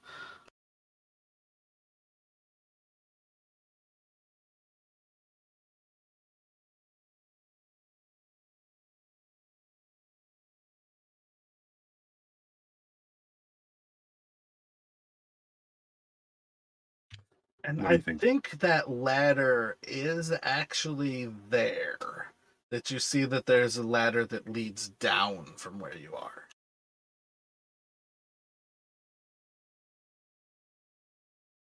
With that, I would go up to the ladder and just check it out to see where we are.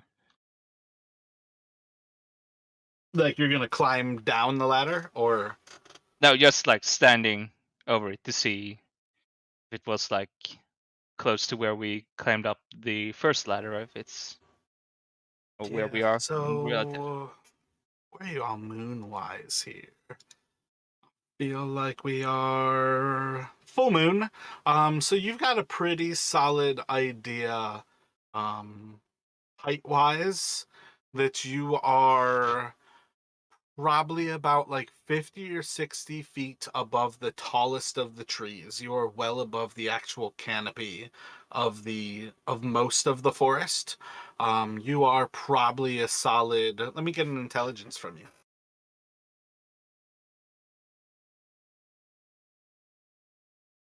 You are probably a solid like 140 to 160 feet up right now.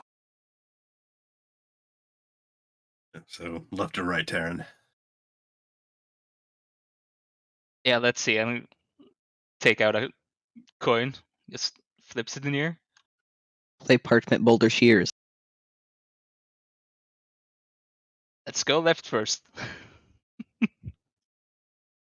Gotcha. So you're going to start heading off to the west. Yep. So kind of going around this edge. So is this like it's to the outside? Yeah, you guys are outside of the actual tower at this point. Darren would oust his little light arrow before he stepped out. Are you going to tell Rin that she should potentially do the same thing? And Yeah, you're well, going like- to tell Taryn that perhaps he should do the same thing? He'll think about it as he's realizing it himself and mention to them that maybe we should play it sneaky for this next part outside. Good call, Darren. Do you want to go back inside and switch to one of those who can see? Yeah, because if we are going without light, then I don't want to go first.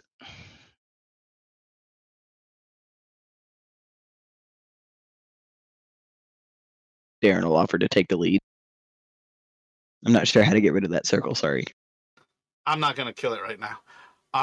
But all of you can extinguish your lights. How are you going to progress if you all are moving effectively in darkness? I think we should maybe go one by one, hand on the shoulder of the person in front. Does our dark vision help since it's a full moon? It doesn't help them. They are completely blind. Yeah, it's just me and you. I can come up here too with Yaz.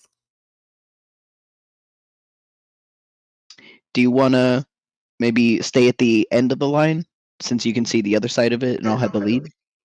Sure. Then Taryn would basically just put a hand on Darren's back, just to know where he is, basically. So are we doing Darren, Taryn, Jarek, Rin? Do you want me to go in front, Jarek, so I can see? That might be Or do you want me to best, go yeah. behind you? Yeah. Or you tell me. And I'll follow behind you, and I'll do the same thing, kind of holding on.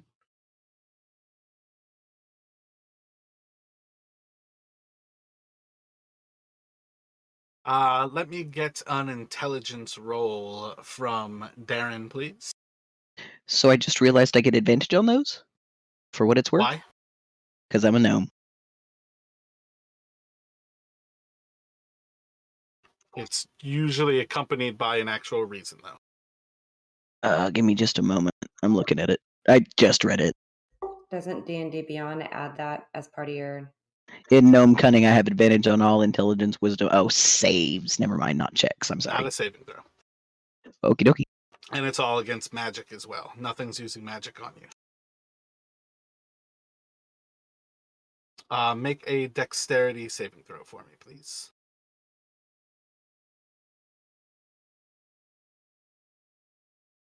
Taryn, make a dexterity check for me, please. Oh, good heavens.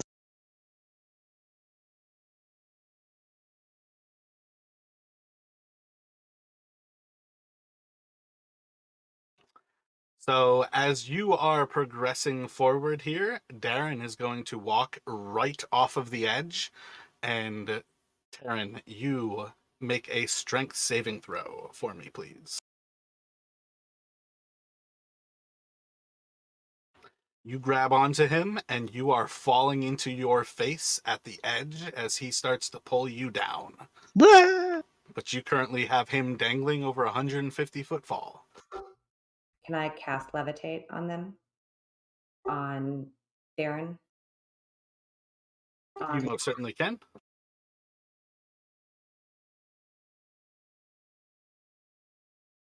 Let's say Taryn's going like, oh fuck, oh fuck, oh fuck, oh fuck. Oh no! So once he becomes weightless, Taryn, you can pull him back up without a problem. But you all have discovered at least part of the danger of traveling without light is you can't really distinguish between a dark rock and dark nothingness. Darren just like clings to the side of the wall and like has a minor heart attack for a second and like looks really appreciative at Taryn. And Rin for the clutch levitate. Perhaps a bit of light would be Prudent. Maybe just exactly. Yeah. Taryn will Let light me get to a intelligence check from the group here.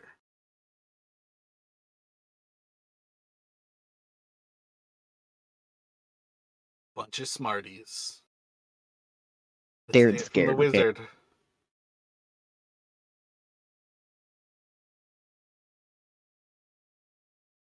You do know, like, when I say intelligence check, you can click the actual intelligence, Darren. You don't have to click the save. Like, I know yours are the same, but like if you click where it says intelligence up above that, it'll do a normal like intelligence check. Yeah. Gotcha. So Rin, this is exactly why hooded lanterns exist. You all don't need to have a hooded lantern right now, but you all, if you want to hide your light, could light something up and put it up your sleeve so you have light coming out of your kind of handhold. Somebody like Darren can light up his rings or Taryn, goddamn. You can light up your rings and basically throw a piece of cloth over your hand. You all have a lot of options with these magical lights that you can use them and not cast light upward where it is most dangerous. And it gives you a chance to kind of block that off. But like, there's a lot of different ways that you all can create what we, the players, know as like flashlights. And walking in darkness is dangerous. You guys are 150 feet up. If Darren had not been caught there, Darren probably would have been dead there.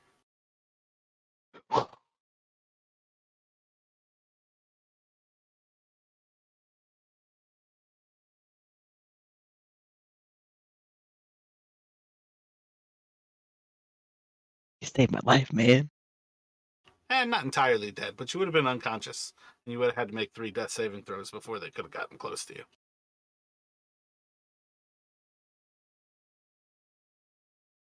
What are y'all thinking for light sources moving forward here? Does somebody want to throw a cloth over a light and light something up? I think Terran's rings would be the best to mute light. Have that real short radius. And just like pull my sleeves over my hands, like try to.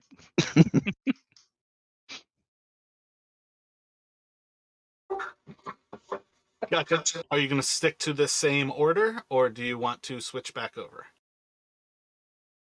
The two of you with dark vision can see much better regardless. But my point is that you still need light. Traveling without light is almost always deadly, let alone when you know you're walking 150 feet above the ground. Darren would definitely still offer to like keep the lead since he can see just a little bit better, but is big thumbs up at the light. The little sleeve flashlight. So you can see basically where you like walked around this actual corner.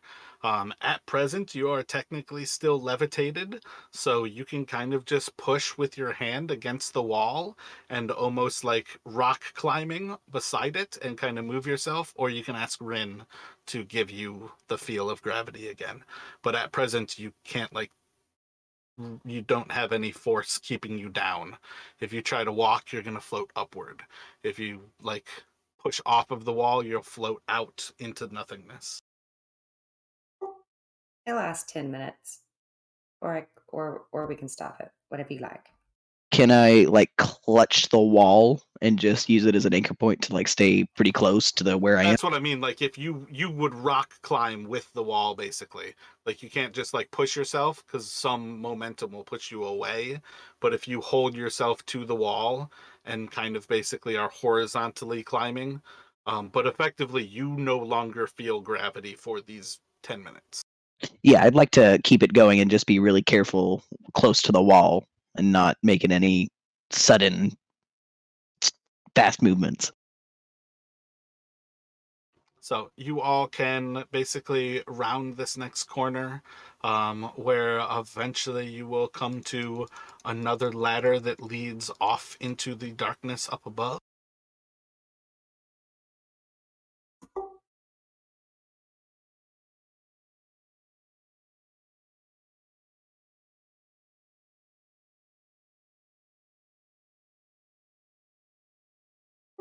Go.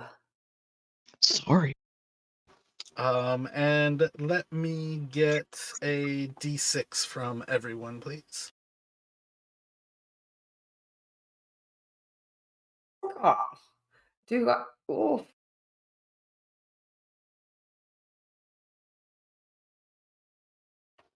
And then I need a dexterity saving throw from Rin and Jarek.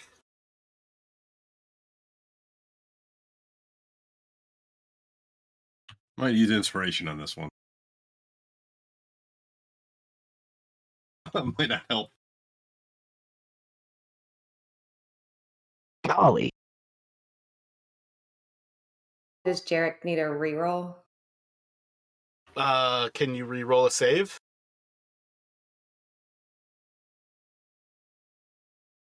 Wasn't it just ability checks that you have?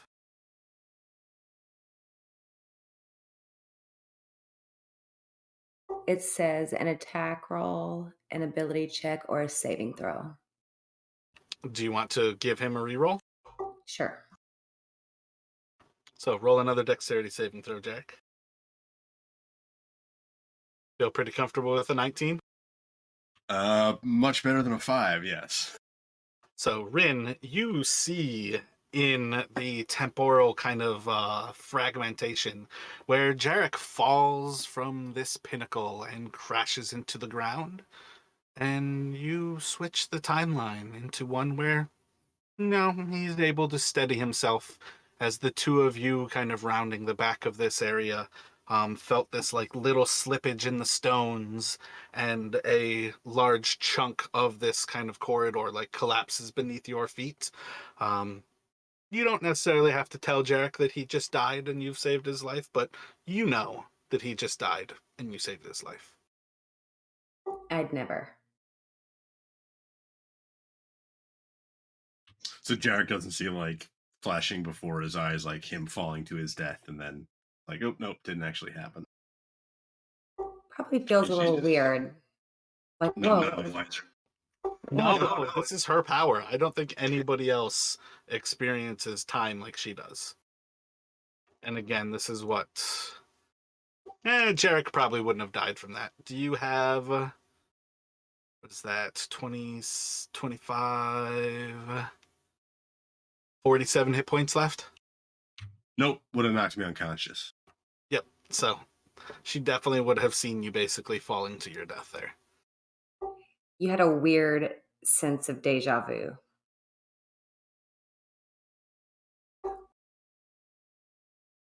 So when everyone is ready to climb this ladder, are we sticking with the same order? We are going to lead with Darren, Taryn following, and then Rin, and then Jarek at the back? Yes. Is Darren still levitated? Yeah. As far as things go, I don't think there's any reason that Darren needs to be unlevitated here. Darren Nope, go ahead. Darren will ask Taryn if he wants to like take the lead up again. All right, I can take the lead up the ladder.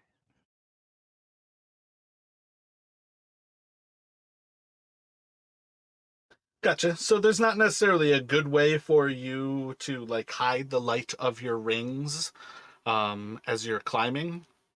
So are you effectively just kind of like exposing them normally and going with that?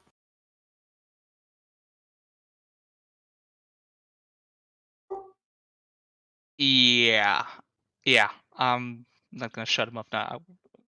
Not with us nearly dying just a couple seconds ago without light. Gotcha. Let me have you all do think athletics checks. Are you all putting any distance in between yourselves? Darren will follow up right after Taryn. He's had enough of being outside for now. And Taryn wouldn't try to climb away from anyone else. He's just be keeping pace with Darren basically then. So I don't go too far away.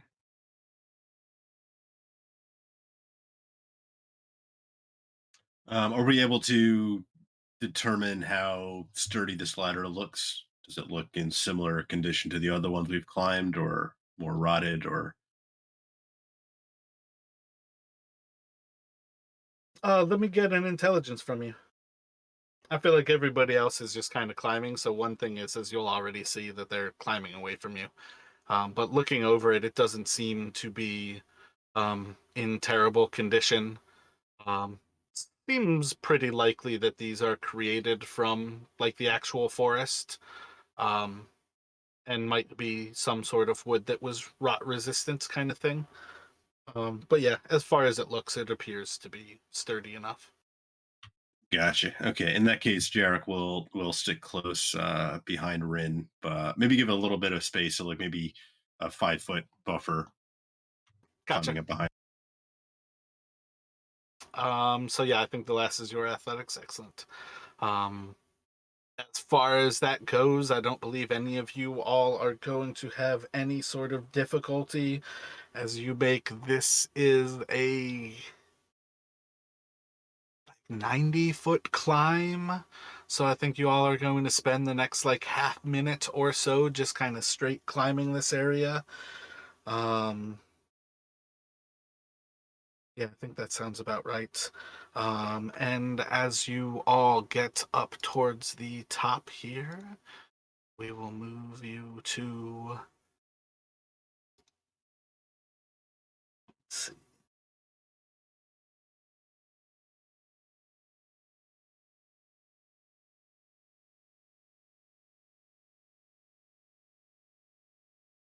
Taryn, what are you doing when you get to the top of the ladder? This time I will get my dagger sack. Excellent. Let me get a perception check from you, Taryn.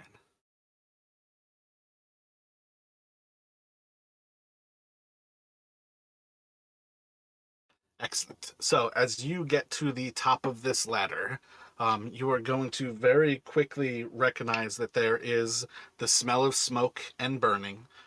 So, you have some sense of there's cultured things up here. It's not just like beasts. This is not going to be a place where you find spiders. This is not going to be a place where you find something like the sturges. So, you should know what to expect here.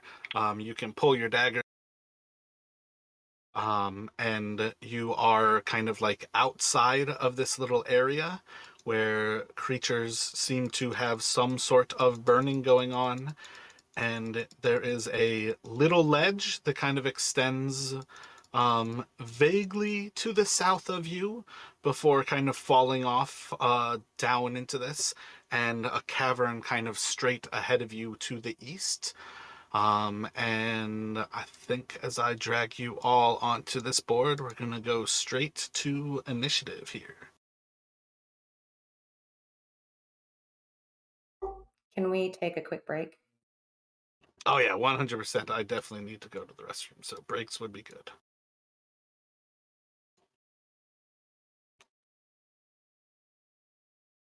So, yeah, it's a perfect time to come back at 6 o'clock. Okie Yep. dokie. All right. Sounds good. Quicker would be best. I would like to finish Firefinger this evening, so if at all possible, I'd like to continue beyond 7 o'clock if we have to. But I'm hoping this can be kind of a one-shot to do Firefinger here.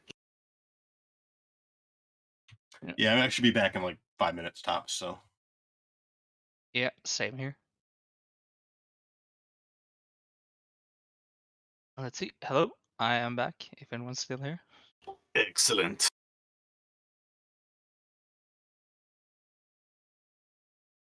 But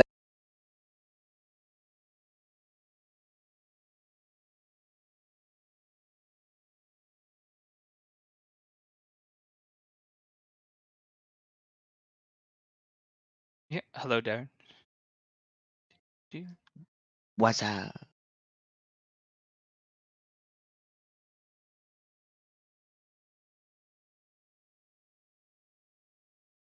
Yeah, I just gotta say, I found it hilarious when you still levitating, climbed the wall. I just got a picture of Darren just Spider-Manning his way over to the ladder.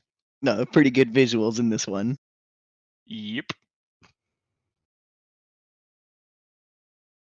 Yeah, I feel like second story work is like almost on that level where you can like Spider-Man, but you still have to be like head over your feet, whereas he 100% could have been like head perpendicular to his butt kind of thing. Or parallel? Perpendicular? I feel like that's the wrong way to say it, but. Hmm. So I feel like we're probably just waiting on Darcy and maybe hot chocolate. It's a little cold outside. I don't blame her. The moment she said, like, can we take a break? I was like, oh, Darcy's going to make some hot chocolate. I feel like I need to actually have hot chocolate 4 days that I play D&D with Darcy because she's brought it up like twice now. And obviously, I'm thinking about hot chocolate. Well, whenever I was staying with her for a while, we got into making homemade whipped cream and adding all sorts of like fancy chocolate shit to it. So like it's a nice treat now. It's an I feel elevated like I've experience. done homemade whipped cream one time. Isn't it like just sugar and water and you like just whip it? Oh no, it's heavy whipping cream, and then you add your desired amount of sugar and just a touch of vanilla extract, and I think the flavor's better than like Okay, pure. okay, that's what it is. Like I feel like whipping sugar does something like with water, but it's specifically the cream makes it Well, like the super fluffy. so for if you're just doing like water and sugar in a boiling pot, you can make a curd or a cream that's what you start a chocolate cream pie with, or a lemon meringue pie.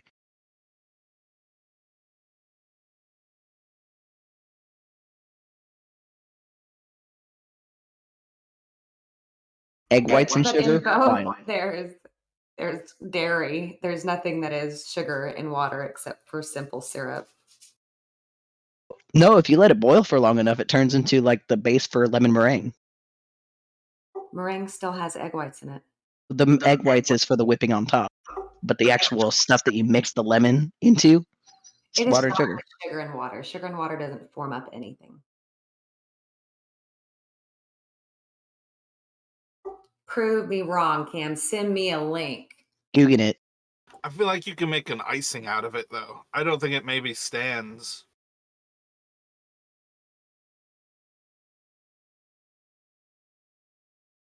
I just failed miserably at inhaling ramen because I actually inhaled the ramen. Can I get an initiative roll from Jarek? Yours will be straight, and then Rin.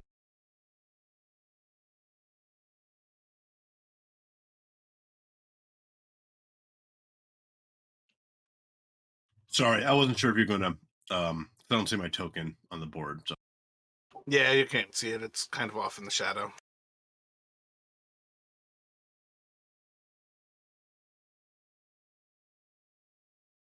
Just roll it. You don't get a token yet.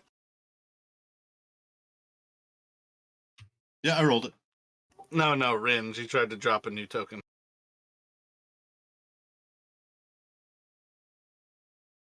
All right, Taryn. So as you kind of climb up this last rung of the ladder, you're going to see this tall creature, probably about 3 or 4 times your height, kind of like hunched over inside of this, like, I think probably 10 to 12 foot cavern.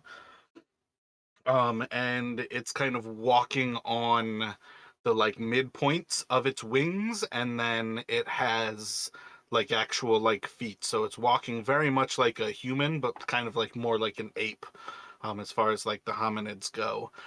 Big long tail behind it, big pointy beak like face, and it's got like a protrusion from the back of its skull.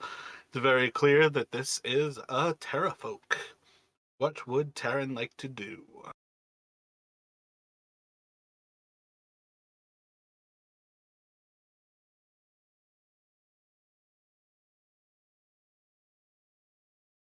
Oh, does it seem like it has noticed me yet, or am I like behind it?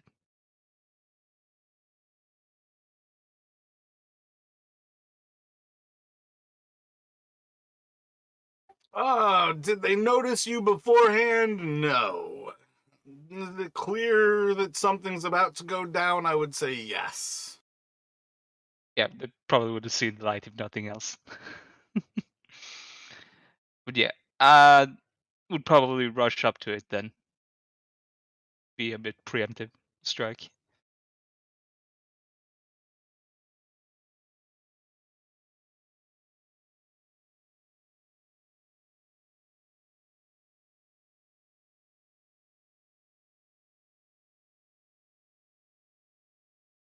So you can definitely rush into it with your first attack. You are just going to glance off of it with a little bit of like kind of a miss. And want to.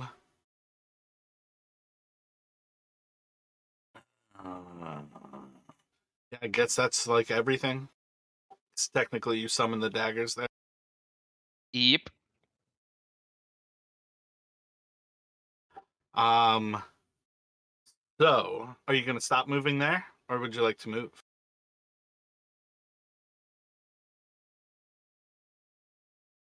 I would probably actually like to move then. Just take the attack of opportunity. Move back a bit. Gotcha. You're going to move away from it. Yeah, gonna move back to the. Yeah, yeah. I'm gonna try to move back.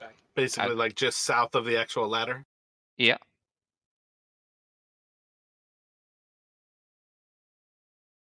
So you would see that that tunnel kind of continues a little bit to the north, kind of northeast, and a little bit to the south. But it is going to come around.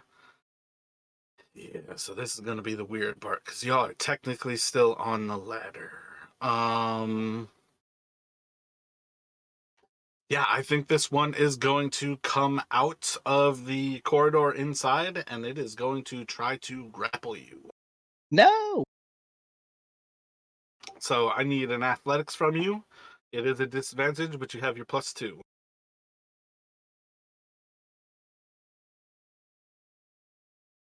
So it is going to grab a hold of you.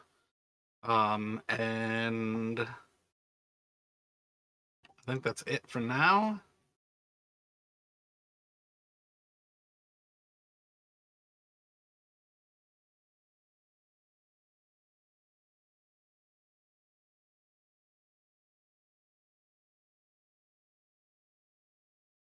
What does that mean for attacking the one that's grappling him?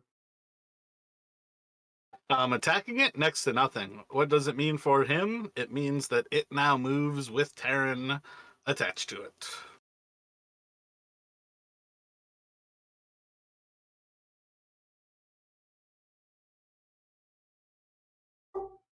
But like, what if I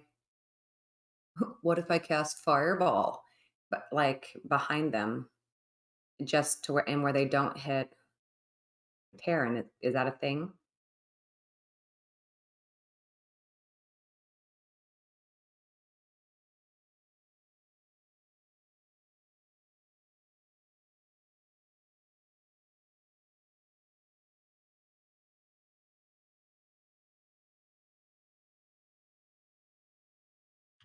So are you basically asking like if they occupy the same space now that he's grappled? Yeah. It won't ever really still occupy the same space. Okay. So then I'd like to cast fireball behind it, Yeah. hitting it and not. It's your turn right now. Hold up. Oh,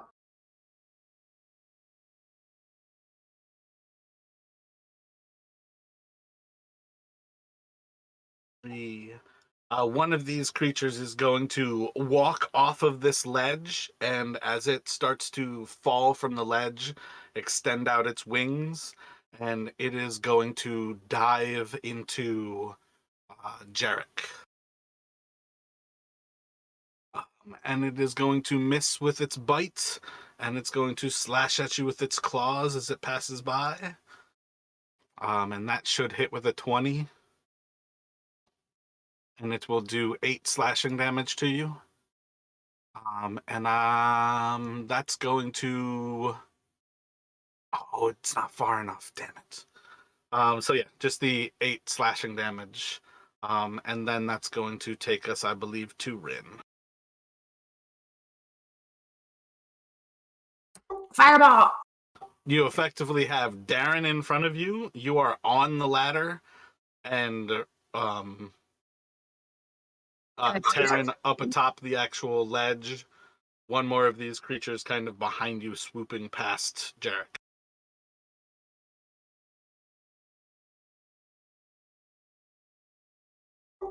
Where is Jarek? Jarek is below you on the ladder. All right, yeah. Like to cast Fireball Where are you targeting? behind that one. Behind where? Behind the one that I can see. So, like next to Jarek? Because I think you can only see the one that's flying through the air right now. Can I do it like south, a little southeast of the one that I can see? When you say the one that you can see, I think you're looking at one that Rin cannot see. So I can't see it from the ladder from behind Darren. Correct. You are like 10 to 15 feet down that ladder. Technically, right now, nobody but Taryn can see that creature. Then I guess I keep climbing up the ladder. All right, you are right behind Darren, though. Do you want to climb over Darren? Nope. Do you want to hold your action to climb up the ladder once Darren is off the ladder? That sounds perfect. That's exactly what I wanted. Alrighty. So, Darren, from behind you, you've got Rin, who's basically telling you, get off the ladder. What is Darren doing? Well, Darren's gonna hurry it on up then and make his way to the top if he can. So, the Okay. moment you get to the top, you are going to see this creature that is holding on to Taryn. You could basically move like through Terran space to the south to make space for Rin. Otherwise, when you stop at the top of the ladder, you are face to face with this creature. Yep, that's kind of it right now. You guys are running out of space up here. Can I assist Taryn in any way? Can I grab his little feet or something and try and counter grapple or break the guy's grapple? You can make a grapple check against the creature to try to pull Taryn away from it.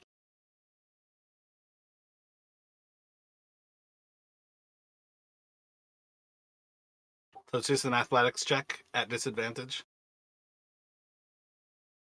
Ah, Does your grappler feat give you advantage? I am checking. So that'll give you a straight roll with it. So you can take that 22. It has a +2, so a 14 will fail, and you are able to pull Taryn away from its grasps. Nice. Any bonus action from you? Hunter's Mark.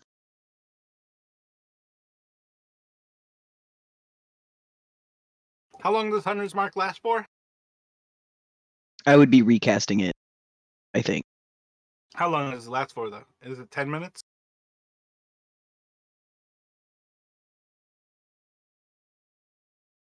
Or Up is to it an 1 hour.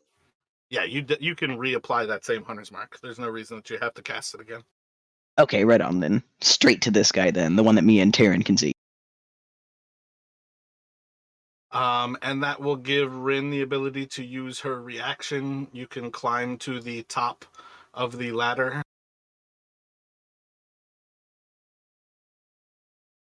And then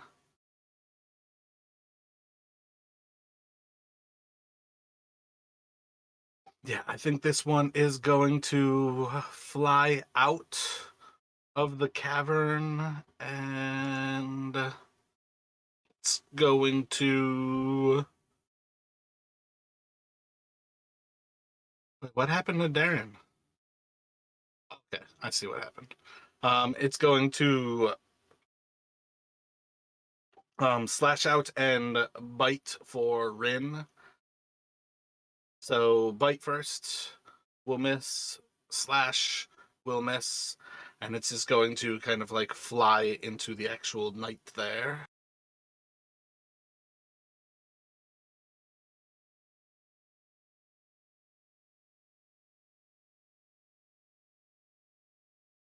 That was too much.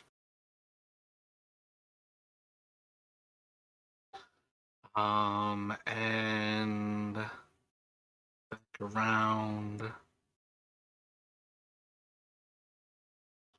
I think one more is going to fly out. And it's going to make a bite attack and a slash against Darren. So bite, miss, slash, miss, and it's going to go back around to Jarek. Okay, so this one that bit and slashed at me, did it keep on going past, or is it still kind of hovering in my near me on the Not ladder? specifically hovering. It's essentially like its movement to like close that distance. So it's more or less flying past you at this point here.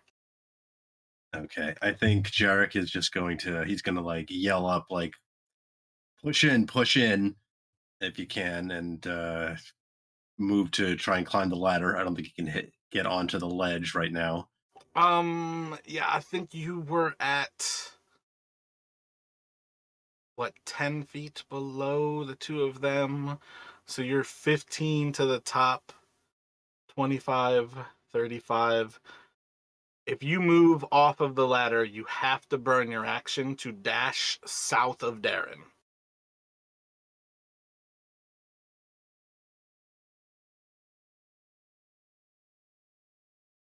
Okay. If you move to the top of the ladder, you could strike the one that is like to the west of Taryn and Darren, from the top of the ladder though.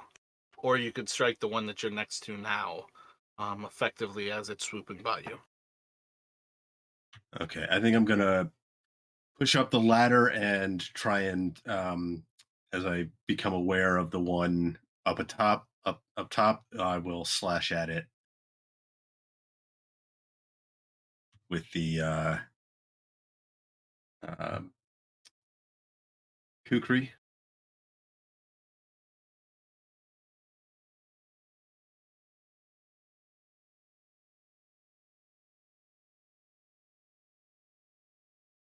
Solid hit for 5.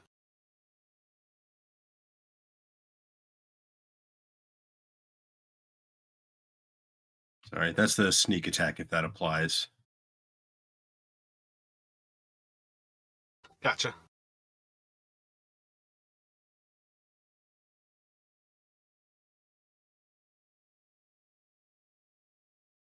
Second one will hit as well for a And total of 14. yes.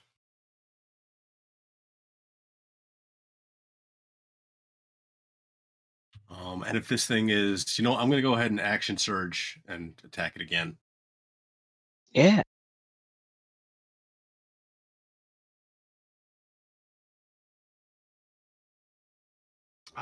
13 is going to connect for another 9, and 21, that's going to drop that one out of the sky.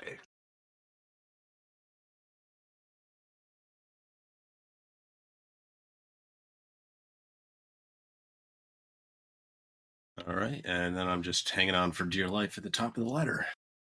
Yeah, so you've got one like right above you by like about 10 feet above you, and then one like 20 feet below you, and then the one that's actually like blocking this cavern entrance right now. And that's going to take us to Terran. Yeah, I'm gonna attack the one that grappled me before. So that's the one with the hunter's mark. Yeah. You're going to learn today.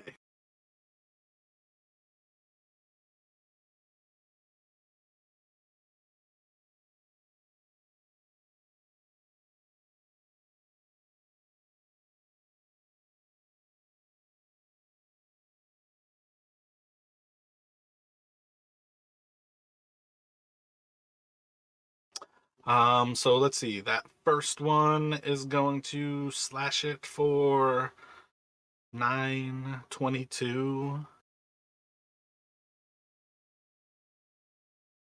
That will leave it 22. It's going to leave it, can't think of the word, but under 10 hit points. The 5 is going to be 27. It's going to be pretty critically wounded.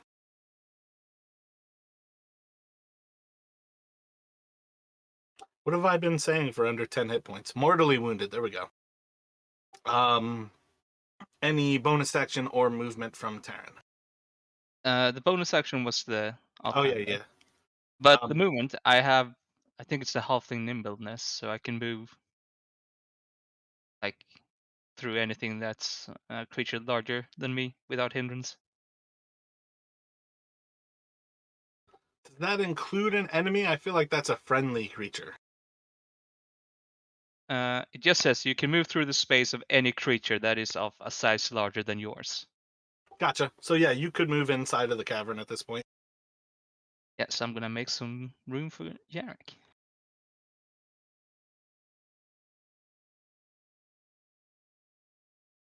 That's actually huge because I really never paid attention to the fact that you cannot move through an enemy creature.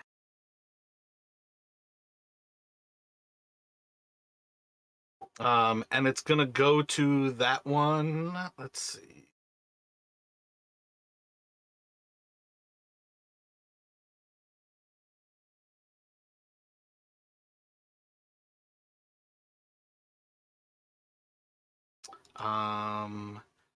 It is going to try to do the same thing again and try to grapple you, Terran, as you kind of run beneath it.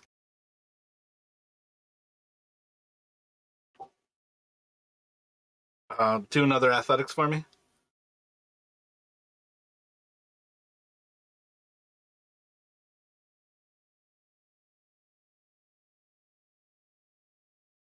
So this time it is going to grab you and it is going to fly off the edge. And it is going to let go of Terran. No! Fuck! Attack of opportunity from all three of you. I don't think Rin has Warcaster, but if you have like a dagger or a fist, something like that, you can attack unarmed. But for the other two, normal attack of opportunities. Ah! Both of those are going to miss. No!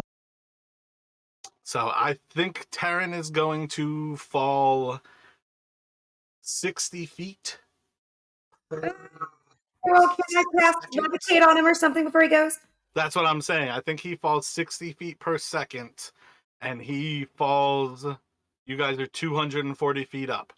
Rin, you quite literally have this turn to cast this on him before he is smacking into the ground.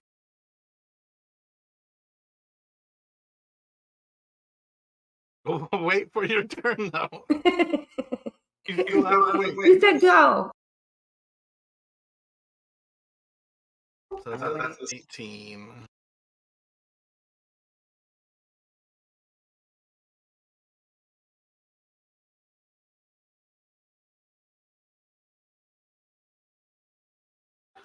This one, like from below, is going to. Damn, it's so shitty. It can't get its 30 feet.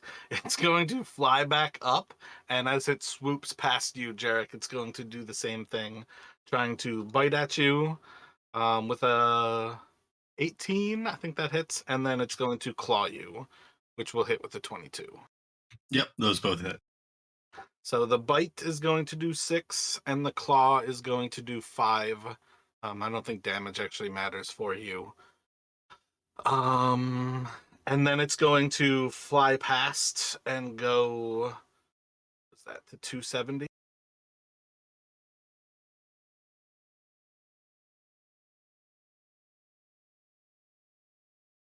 This is why I hate flyers in virtual tabletops. And it's gonna go to Rin.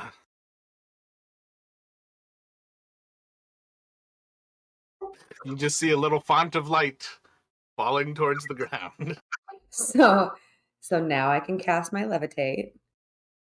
What's the distance on levitate? 60 feet. Yep, you can cast levitate as it's starting to drop him.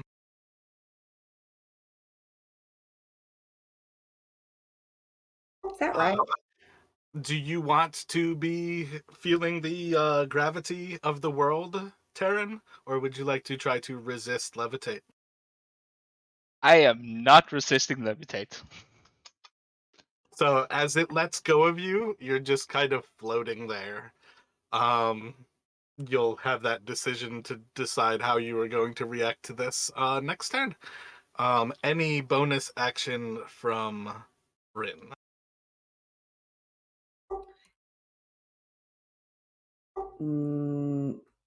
I will take. Can I move with a bonus action? Can I take a step? Oh, you always have your movement. Yeah, no bonus action, but I'll take a step back from the ledge a bit.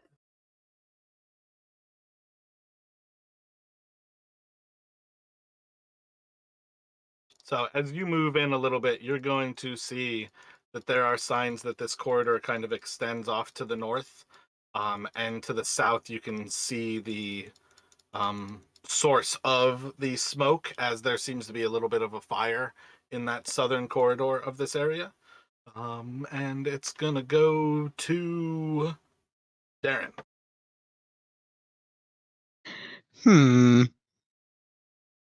So the two that are near Jarek aren't technically close enough for Hordebreaker, are they? No, one is 30 feet above Jarek, and the other one is 10 feet above him. Okay, I'm going to take both of my attacks to the one that was grappling Taryn and has my hunter's mark.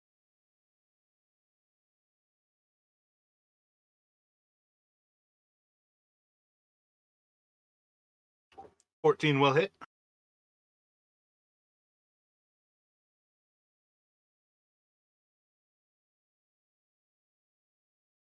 For 9 damage.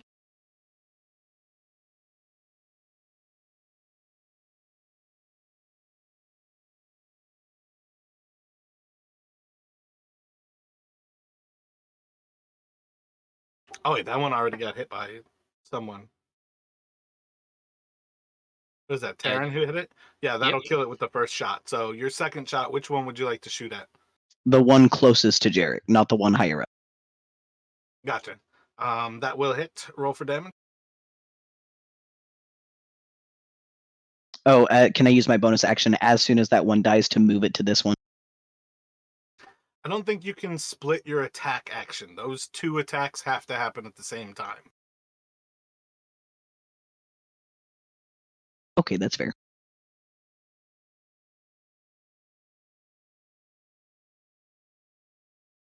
Because it's like you take two attacks with the attack action. For 3 more. And as soon as that one hits, I will use my bonus action to Hunter's Mark, the one that I just hit, and then I would like to try and wedge into the hallway a little bit next to Rin. So the Hunter's marked one, just like a little bit above Jarek, is going to...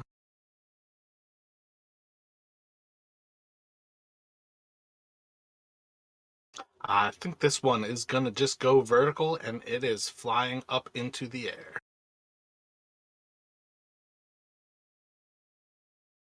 And it's going to disappear out of view. Oh boy. That one's a rat. Sure is. And Jarek, what would you like to do? All right, so Jarek is this one that was, I guess, 30 feet above him. Is it blocking progress up the ladder? No, you're at the peak of the ladder. Like last turn, you could have made it further. You just had to actually like rush off of it. So you are gotcha. effectively like at the top of the ladder, and you can just step off of it. Okay. Yeah, so Jarek's going to move up to the ladder. Is it difficult terrain to move through, Darren and Rin? Yes. Okay. I think you're probably at, you could move to the other side of Rin, and that's going to be all of your movement. Unless you actually dash.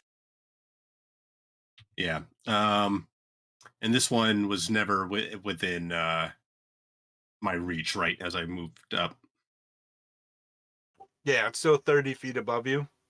You guys are at like Right. 240, and it's at like 270 right now. Gotcha. Okay. Yeah, so I'm gonna kind of motioning them to the side, try and squeeze through.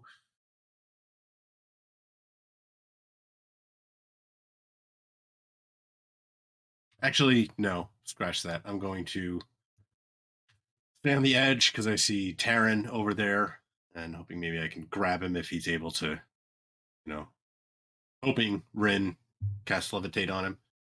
Roll an And intelligence for.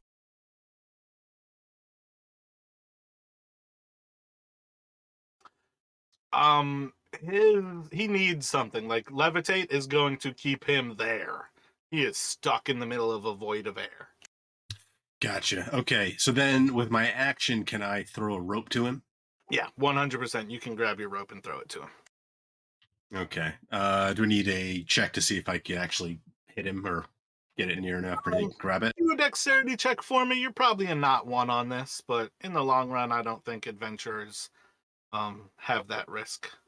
But yeah, that's no problem. You can get it to him. So when it comes to Terran's turn here, he can give a little bit of a tug, and he's just going to come floating towards you all here.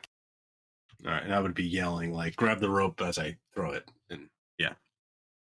And that's Jarek's turn.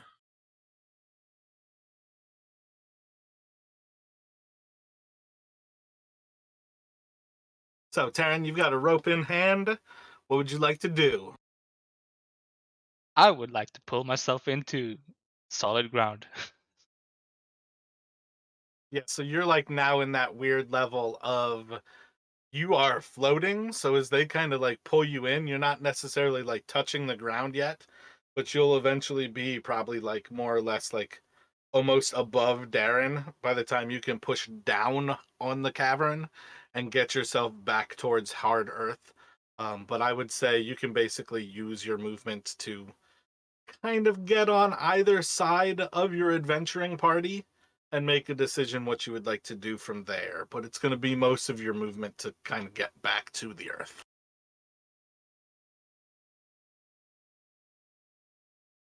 Guess I could use like a bonus action dash to get myself further into the cave then.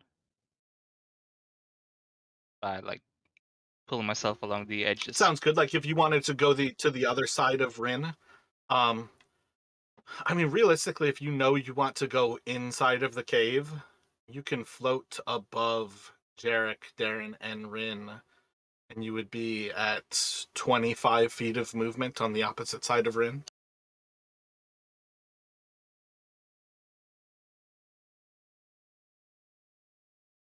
All right then. Then I would actually have an action left then. Yeah, that would more or less keep your action free.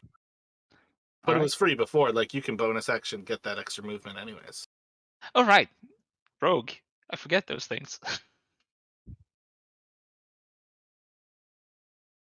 So you see basically the end of this corridor to the south of you, and the source of the flame and kind of fire that you were smelling before. And then you see like a little bit of the corridor opening up ahead of you to the east. Do you want to move? Like you've still got 10 more before you even use the bonus action economy. No, I'll stick here for now. But I wanna ready an action to throw one of my daggers if Careful gets within 15 feet of me. Gotcha.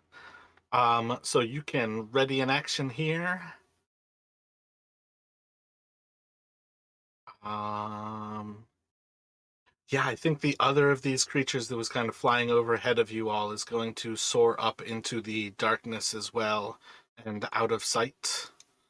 And it's gonna kind of step you all out of the immediate initiative here. What would you like to do? I guess explore the space that we risked our life to get into.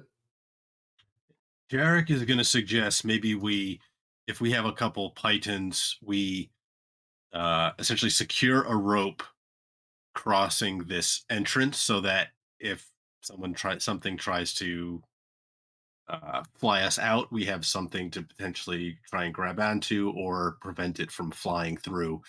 Whereas we can just kind of like duck under the rope, a makeshift sort of barrier, kind of. Don't know if it'll work, but Yeah, maybe with a bell on it. Yes. But before we do anything, Taryn would, well, very thankfully for the levitate spell, maybe put an end to it because he wants to feel something solid beneath his feet.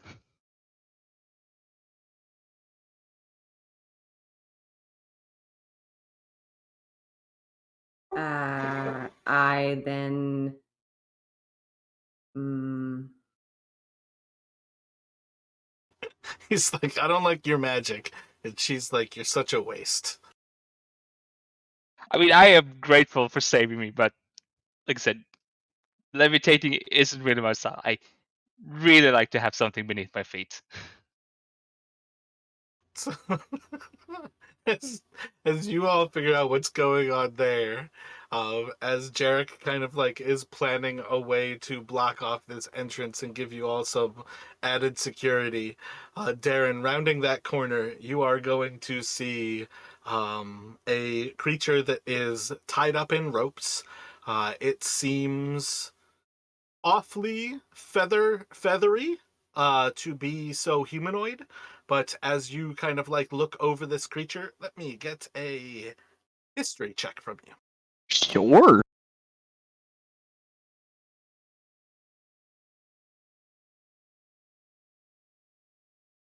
As you're kind of like looking over this creature, I do not believe you all have come across any rumors at present, but this is something that in your own travels you have heard spoken about these creatures called the Aracochra. They are elemental creatures of air, very much humanoids. They have normal arms and legs, um, more or less humanoid like on that front, with extremely bright, gaudy, kind of parrot like wings. And as you round this corner, you are going to see one tied up, beaten, and bloodied. Good And heaven. then as well, there is another one of these chimneys up above this creature that like kind of leads upward in the stone. so I think I can just end it and just stop concentrating on it. Oh yeah. If you wanted to end the spell, it's 100% easy for you to just and it's over. But for him, he's like imprisoned by floating. Right. All right. Sorry. And I was multitasking on that because I didn't realize that. I thought I had something to do something. Um, are we going to attack this? No, Darren's gonna turn around his shoulder and be like, "Guy, they got a prisoner," and he'll like be real careful and like approaching it. Is it unconscious or conscious? Ah. Do a medicine check.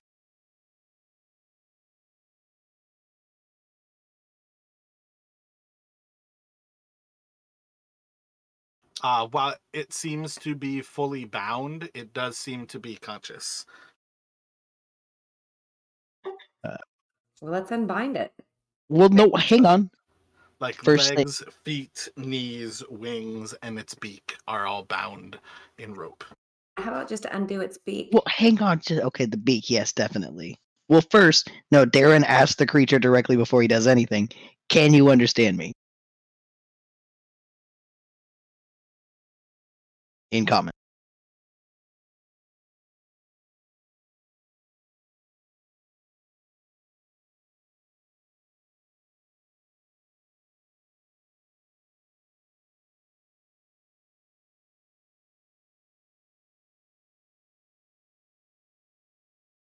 Can't believe I didn't prepare this NPC.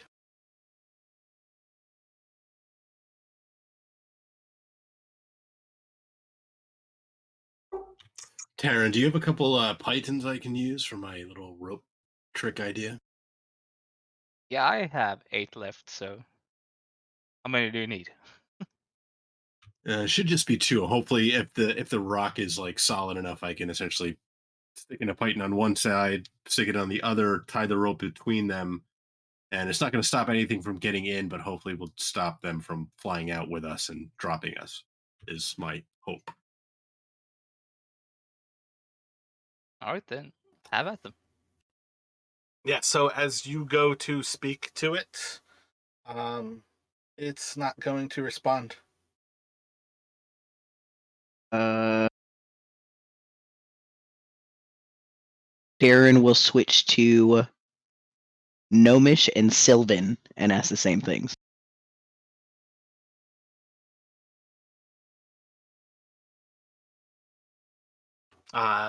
Still going to have kind of the same, you kind of have like an intelligent response to it, and that it seems to understand that you are speaking, but it doesn't actually have any response to you. Okay. Darren would like to do his best to like pantomime unbinding it and like give it a thumbs up and a question eyebrow. It's going to raise its wrists towards you. And like looking back at everybody else, making sure there's no objections, Darren will go ahead and unbind the creature. Wait, why don't you pantomime to it? Like your fingers, like you cool, like. No, I gave a thumbs up. That was the check. All it did was offer you its hands to be unbound. Does it have thumbs? Is it all feathers? I don't know. I'm not trying to judge here. I mean, all right, yeah. I mean, it's bruised, bloody, and beat up, and there's one of it. well, and we're not going to be able to talk to it even when we undo it. But yeah, but it's still the right thing to do. No, let's undo it. But probably. Don't we have people with us? Can they talk to it? Can Eku talk to it? Eku did not ascend the tower with you all. Mm-hmm.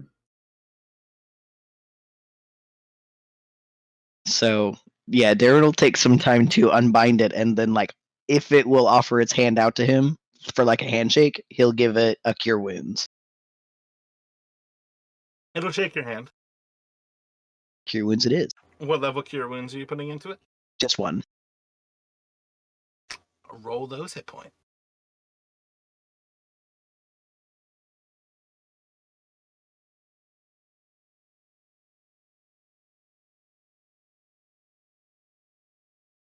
And right now its wrists alone are freed, so it's kind of like shaking you, just like still otherwise bound. Is it looking hostile yet? Is it giving me glaring eyes? Does it look generally neutral? With me confirming what you've done. Is that true? Like you've cut open its wrists, like so it could have its wrists free, and then when it shook your hand, you could cast Cure Wounds. But that's all you've done. Right. So it's going to slowly move its hands towards its beak, and basically like it's pointing towards the rope on its beak. You all can make an insight check if you would like.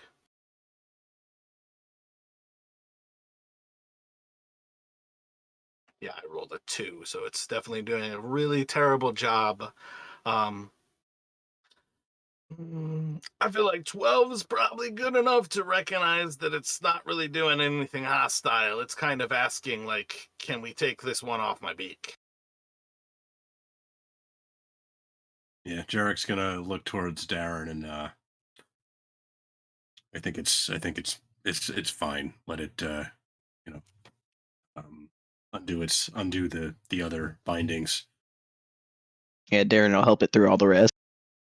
And while Jarek is up here, having kind of survived this climb, he's just gonna second wind to get a little.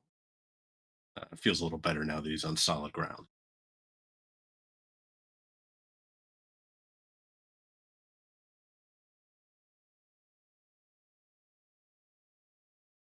So as it frees itself from the other bindings, and you all kind of confirm that it is more or less okay to do so, it's going to take a moment where kind of like placing its hands together, because it has like wings and actual like clawed hands.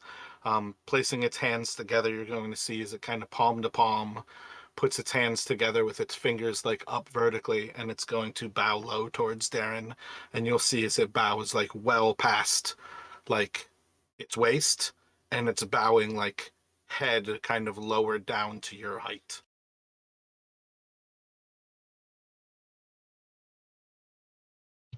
Nah, Darren will like kind of mimic the same, but not as dramatically, and just be like real jovial and stuff. And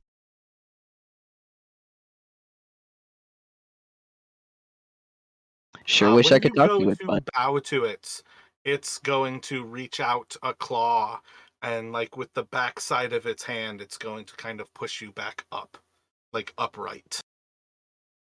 oop.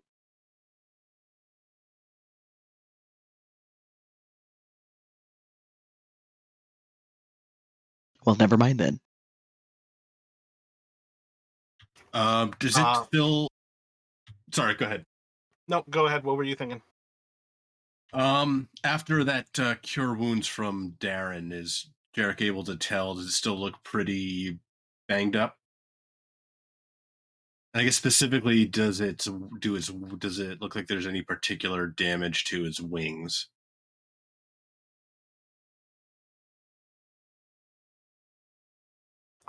It's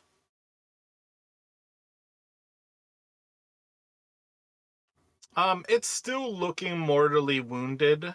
I would say in the long run, it doesn't necessarily mean that it has damage to its wings. What are you trying to express to this creature? So Jarek is going to once he kind of gets like he's gonna move a little closer and he's gonna take out one of his healer's kits and try and pantomime like bandaging up to the creature and then kind of like So when hold it the sees the moment you kind of like actually open your kit and it sees what's inside of it, you're going to very quickly recognize that this thing entirely understands what like bandages are and what you have. And you'll see, yeah, as it like kind of like exposes a part of its wing that has like a large like gash across it. And basically it shows you a point where it's still injured. If you want to use the healer's kit, roll the dice for me. all right, And I'll does just it let you add say your hit dice level or its hit dice level? it's max hit dice. So I figured I can just let you add that. I'll just roll the 1d6 plus 4. Gotcha.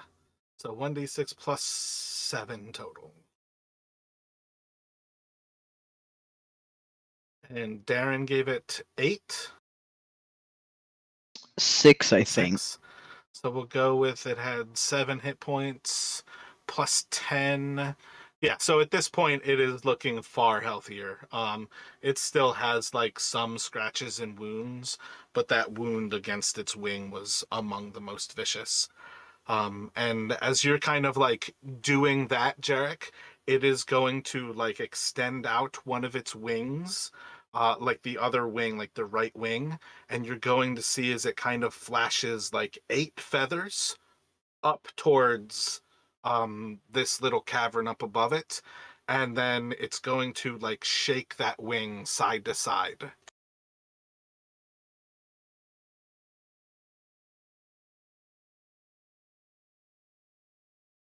Mm. So Jarek, like looking towards the others, I'm guessing it means that there's potentially 8 more parafolk up above, or Well, possibly other captives above. would it know that we took out 2 also? So maybe it's only 6.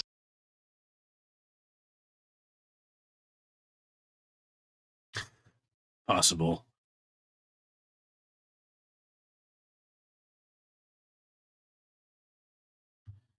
Perhaps we should check in this little where we see this fire. He's gonna and Jarek will pantomime towards the Aracochra, like eating food, like and then like kind of like shrug, like trying to get a sense of if it's if it's been fed or if it's hungry. Do a performance check with me.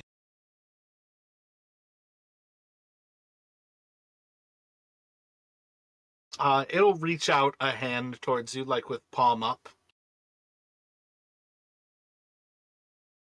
So Jarek doesn't know if exactly what it eats. He guesses maybe it's carnivore, but all he's got is rations, so he will offer some of the rations, or I guess he would actually probably, yeah, he'll offer some rations.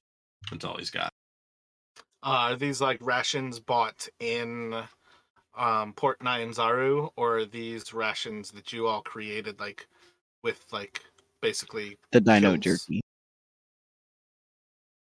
Yeah, I just have it as rations in my inventory. I think I basically kind of ate all the fresher stuff that I was carrying.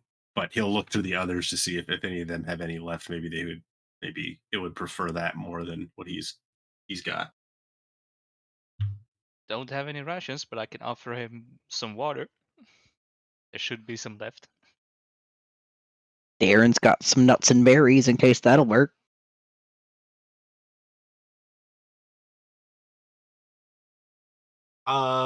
So yeah, I think you'll get a little bit of a maybe curious look from like the hardtack of what is probably like a Nyanzaru ration.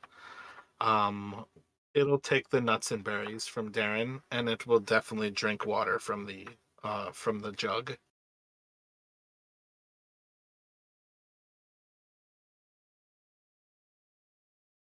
And then it's going to, yeah, I think probably before, as you guys are like actually offering that, any level of conversation that kind of continues on, it's going to do once more where it kind of like points to the side of its head, and then it's going to point up with an arm, and then flash 8 across its wing. So Darren wants to try and pantomime, like, is that 8 big flappy with big arms, or like 8 like and make motion to like wrap around wrists to discern if it's like terrafolk or prisoners are talking about. Roll a performance.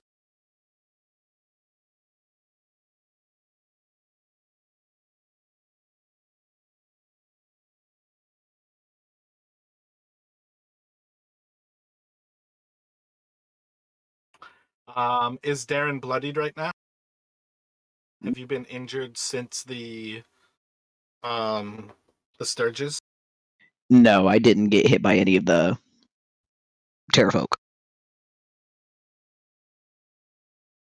I feel like it'll probably reach over you and kind of like reaching towards Terran. It will basically like point one of its claws to the points where Terran was grappled by this creature. You can see the actual like puncture wounds on him, and it will point to those, answering you, that's Terrafolk. Well, Darren would try and take the time then to express that, flappy guys, knife cut across throat and dead face, we killed 2 of them.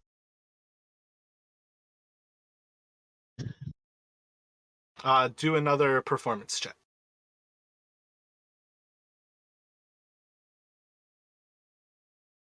Oh no.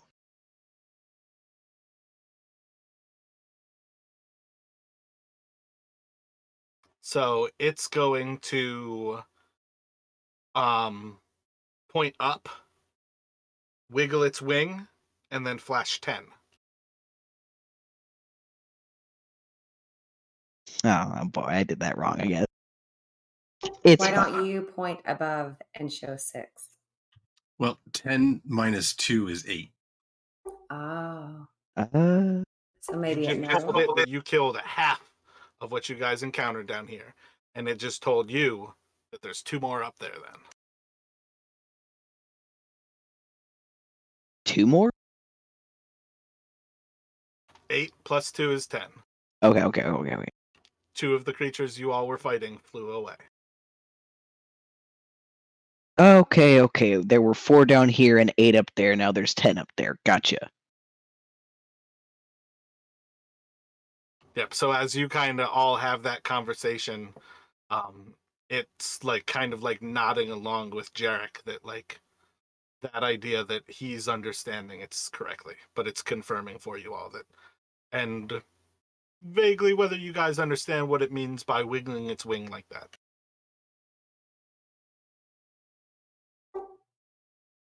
Hey, Darren, can you ask it if it wants to go kill more with us?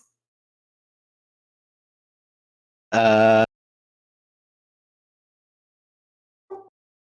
sure. Darren will point at the bird and like point at his short sword and point up and flap his arms. Like, do you want to go kill him?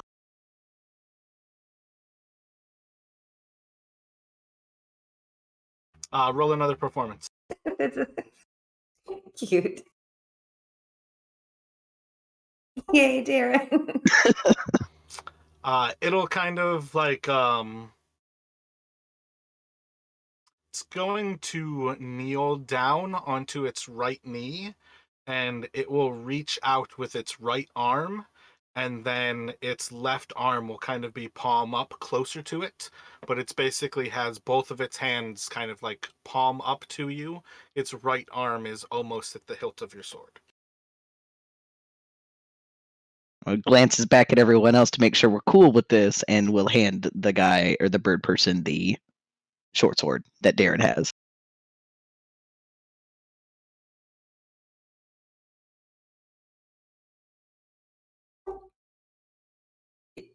Ask him if he wants to join our group.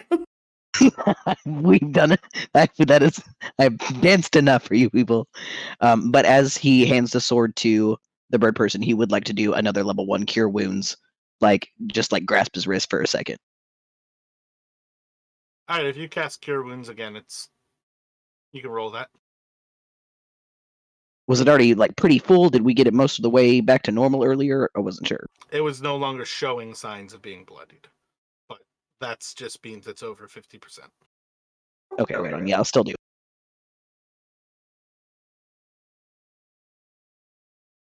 Gotcha. 5 more.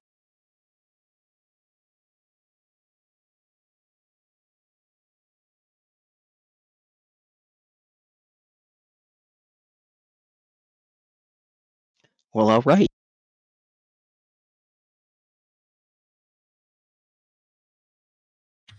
I'm not sure we should make this thing fight for us. It's He might want revenge. Yeah, and if nothing else, now it's got a weapon to defend itself with if anything comes for it. Yeah, even if he decides to like fly away, at least he's got something to work with. Not mad about it. fair point.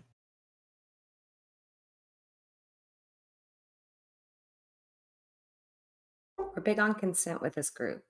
That's why we wanted to ask if he wanted to come and kill those.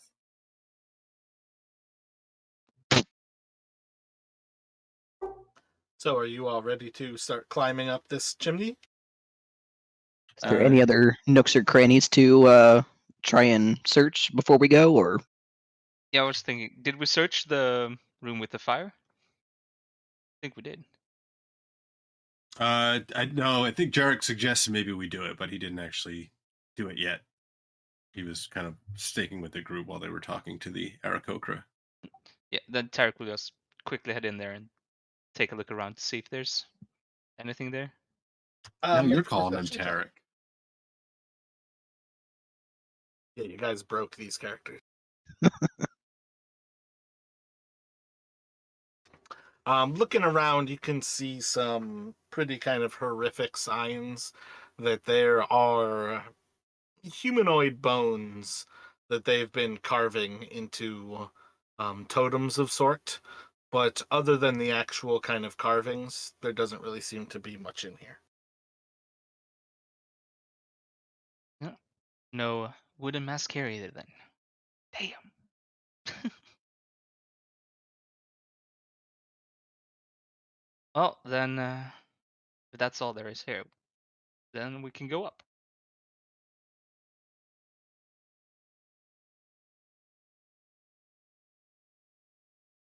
Do we want to go in the same order as before? Me, Darren, then Reina and Jarek?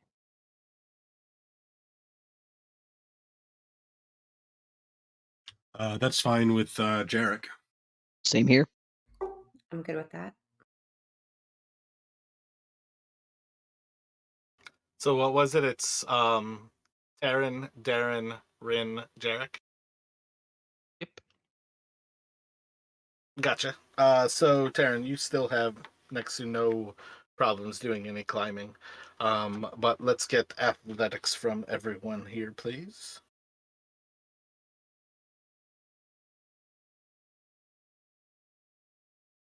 The one person who doesn't actually have to climb, you technically failed. But I think second story work actually makes this shit too easy for you. um. Do, do, do, do, do. Yeah, I think what that'll kind of boil down to is like kind of your first go at it, you kind of struggle to find the actual like handholds. Being that you're actually leading the group, nobody else is going to kind of progress forward here. But let me get one more athletics from you here, Taryn.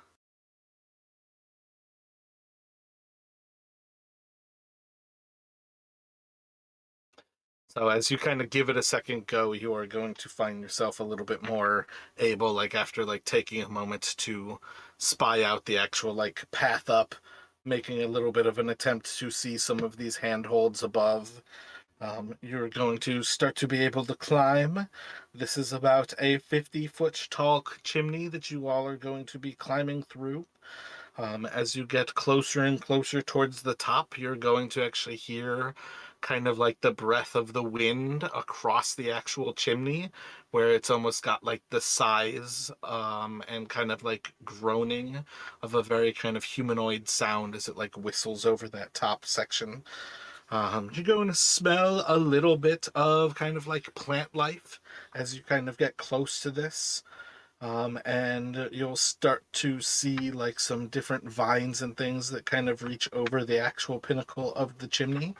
But as you get closer and closer to this roof, you are going to start to come out in the center of this.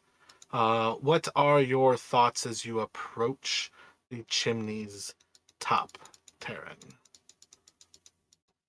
I want to make sure that I'm not too far away from anyone else. Right. Yeah, as far Kind as of. this goes, I would say you all are basically all that 5 feet that you need to be staggered apart. So, like, Jarek is 15 feet behind you, Darren is 5 feet behind you, and Rin is 10 feet behind you. Yeah. Then I would climb over the edge, so to say. Well, Get. Darren would caution him right before he does to like maybe stop and listen, just in case. All right. I'll do that. Try to. Roll a perception check.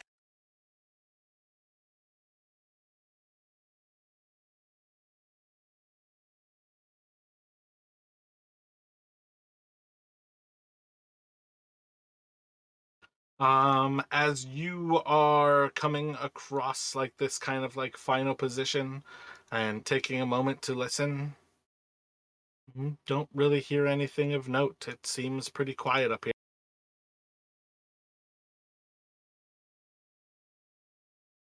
Okay, great. Sorry, thanks. You can go. Yeah, no problems. Good idea though. So I'm climbing up and then readying my daggers. Gotcha. So let's once again have you all roll one more initiative.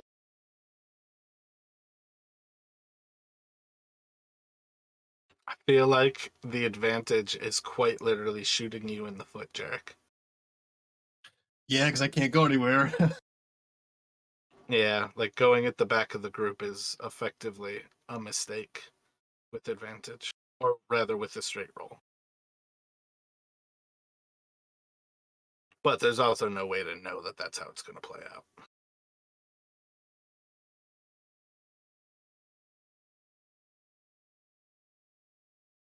Yeah, can I essentially like hold an action to climb if space makes itself available? It's not really like in initiative order like that per se. No. If it comes back around to you, perhaps it's all kind of playing out where like Taryn is kind of starting off everything regardless because he's the one effectively surprising anything that might notice. Oh, sure, no problem. Yeah.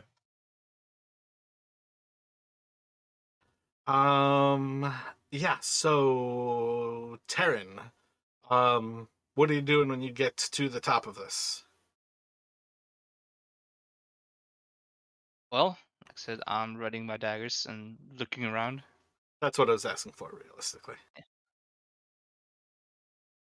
So as you come to the top of this little chimney, you are going to see a structure to the north of you. It seems to be kind of, I think it extends up another like 40 or so feet above the actual pinnacle of Firefinger. Damn, it shows it on fire, but I do not think it actually is on fire. But I'm tempted to think that this is actually magical. So we're going to go ahead and say that you can actually see that this is like a lighthouse structure on top, and the top of the lighthouse is actually like encircled in flame about 40 feet above your head. And as you were kind of looking out from this area, you can see that the terrafolk are flying overhead.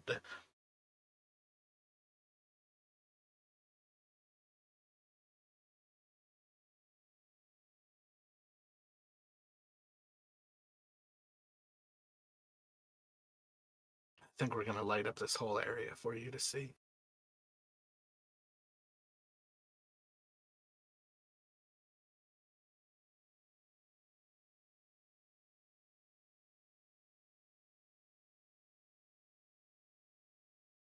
What do you have in mind?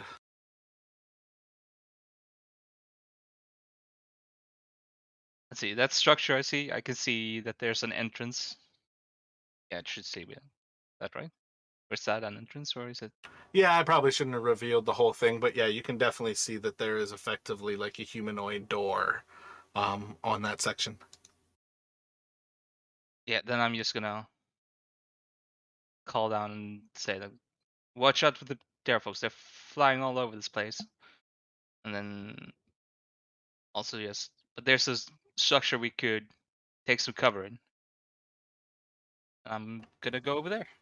Make an intelligence check.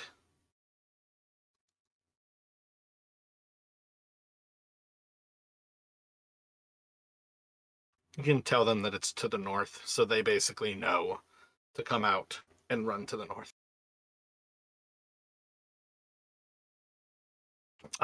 So it is going to go to Rin, who you have Darren basically directly above you. Do you want to try to crawl over Darren? Can I hold my turn? You most certainly can. That one. Going to hold your action for when he moves. You are going to dash. Yes, that is correct. Dashing for the top. And what are you going to do once you reach the top? Dash to the covered spot. Where is it? To the north. Excellent.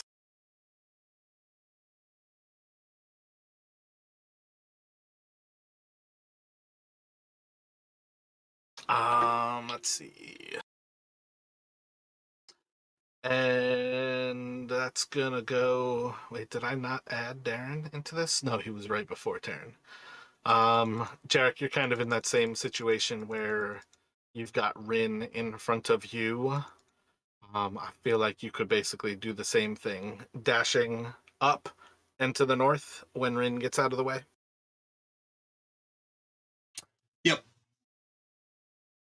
And then Darren, you've basically heard that there is cover to the north. What would you like to do? He's gonna absolutely book it on the tiniest legs ever. Gotcha. So you've got 5 feet to the top, and then you can basically run from there. Basically, like 10 feet from where I placed you there. So is that like my movement and my action to dash? Can I get inside with Terran? Is that your movement to right there? Your movement's 25? Yeah, I think I still have 10 feet. Yeah, so I think it's 25 to get where you got to. But I mean, realistically, 10, 15, 20. Yeah, you can do 25 to there. I wanna. Yeah, I'll go ahead and use my whole round to like quote unquote dash just to be able to get out of the way of the door so other people can get in. Gotcha. And that will give Rin your reaction to dash. You will be 15 feet to get to the top of the tunnel. So you have 15 feet from effectively there. So I can dash inside. No, your reaction is effectively to dash. So your movement is going to end 15, 20, 25, I think 30 is to there, Perfect. which probably puts Jarek right about there. Yep, because I was 5 feet behind her, so.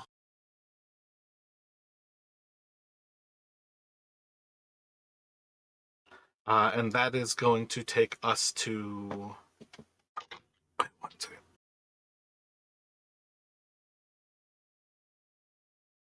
I feel like that was the one that notices. But those are reactions, so...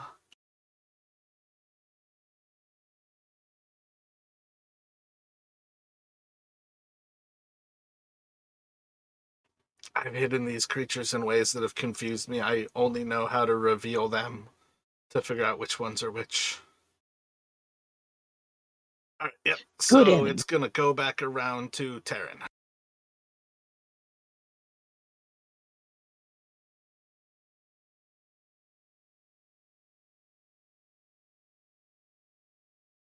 That is a lot of Terrafolk. Let's see. The ones that are in the building with us, are they visible to us or are they like... No, technically those are above the building. Like all Okay. of those are technically flying above you all.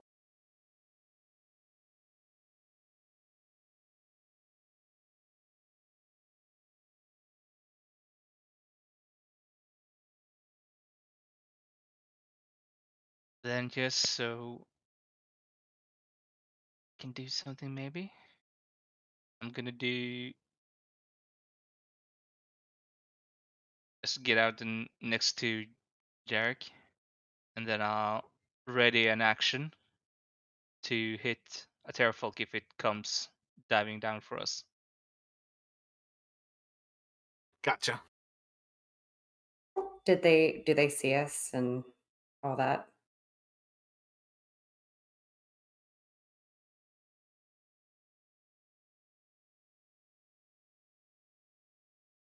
Yeah, there was enough of a commotion. I don't think there's any reason for you all to think you made it in there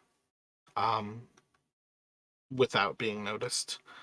For what it's worth, I don't think you have any reason to know that yet. It's really hard to describe when they are screeching, but they've not technically had a chance to screech yet. But it all happens at the same time. It's gonna go to Rin. What are you doing here?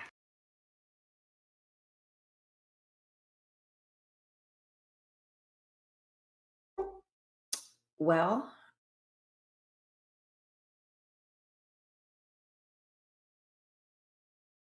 I guess I'd like to take a shot.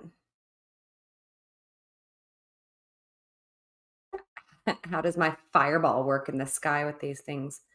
Like, can I cast out the door and fire down a giant fireball into the middle of those four?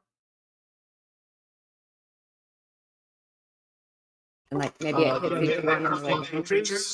There is also the z-axis in this. So while they are next to each other, they are not next to each other. Right, You but can roll a perception check here. doesn't my fireball come from above? Oh no, it comes from me. Nope, you pick a point and it explodes.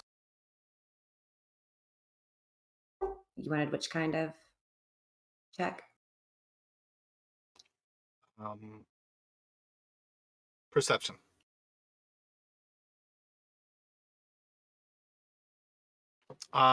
You probably have the most targets effectively directly overhead and approximately 70 feet above you.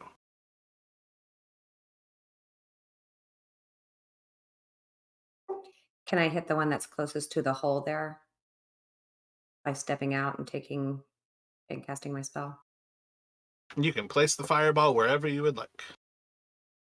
But with the or the y-axis, is that one that's closest to the hole? Is that one higher or lower, I guess, than the rest of them? Is that one in? Would that one be It is approximately in the middle of them. okay? Then I would guess I'd like to step out and take that shot right above me. You want to center it on that one? I do. I want to kind of protect the winged one coming out of that hole.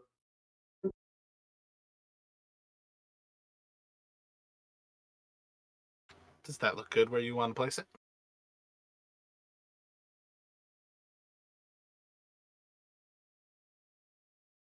Remember when I said those are 70 feet above you? So they're 70 feet above me, and I can cast this 70 feet up. So it shouldn't hurt And the the winged guy is nowhere near any of that. He is not in that blast. None of your friends are in that blast right now. As long as it's up above you, it is only flying creatures up above you. All right, well, I feel pretty good about that. At the height of that one creature that is closest to the hole. Well, how many do I get in that blast? Like, Do you want to do it at the height of that creature? sure. You don't know until you cast it. You just have to tell me what you're doing. I told you 70 feet was what it seems like is the ideal place. But do you want to do it at the height of that creature? Yes, that's perfect. Yes, 70 feet or the height? Yes, 70 feet. Okay. So when you explode it there, you are going to hit. You can cast the spell here. You are going to hit all, I think, but the creature who is immediately left of that. And then the three that are kind of like the two like southeast. So realistically, you're like missing the triangle that is on the southeast and the one that is most northern. But you are going to hit the four that are kind of like directly above the hole, and the three, like the one that's directly above the hole, and the three that are across, like Darren and Rin there. Holy shit, that's a lot of fireballs. 18. It was It's a 8. really low fireball.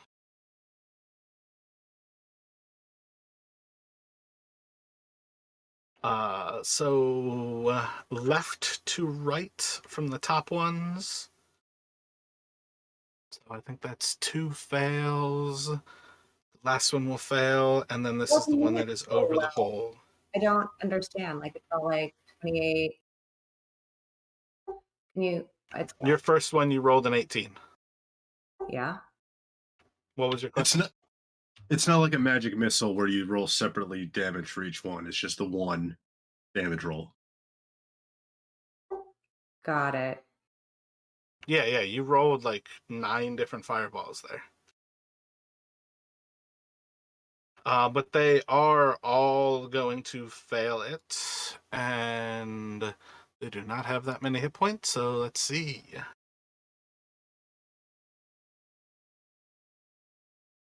Oh, it was 18 out of 68. That's why it was terrible. Yeah, I think 28 is the average for level 3 fireball. All right, I'm with it now. Ew.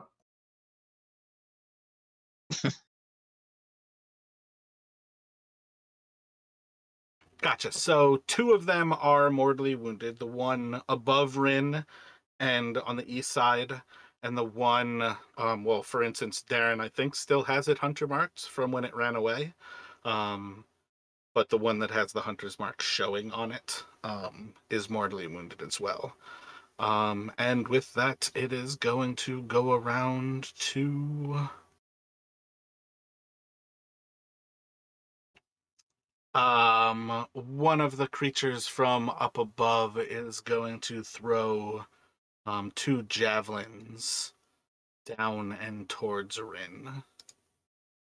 First one will miss. The second one should hit, and it is going to do 5 piercing damage to you, Rin.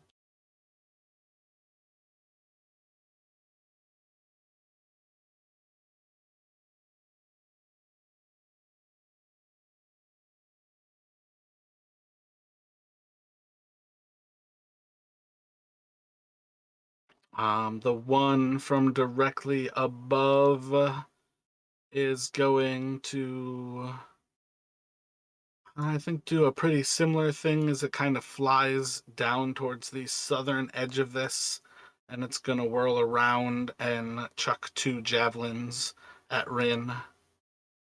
I think a 18 will hit. Aren't I inside a structure? I mean, you're at the door of a structure. I feel like I'm slightly obstructed. And it's going to hit you for 11 piercing damage. Oof.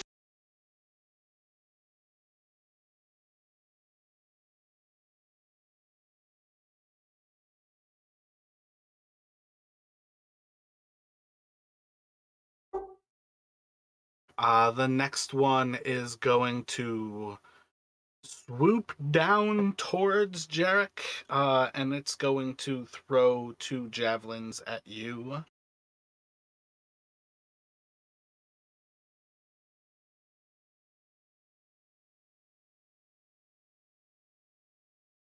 And those will both hit.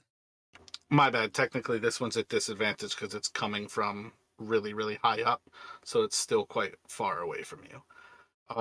But the first one would be the 18, which should hit, and the 10 will be a 14.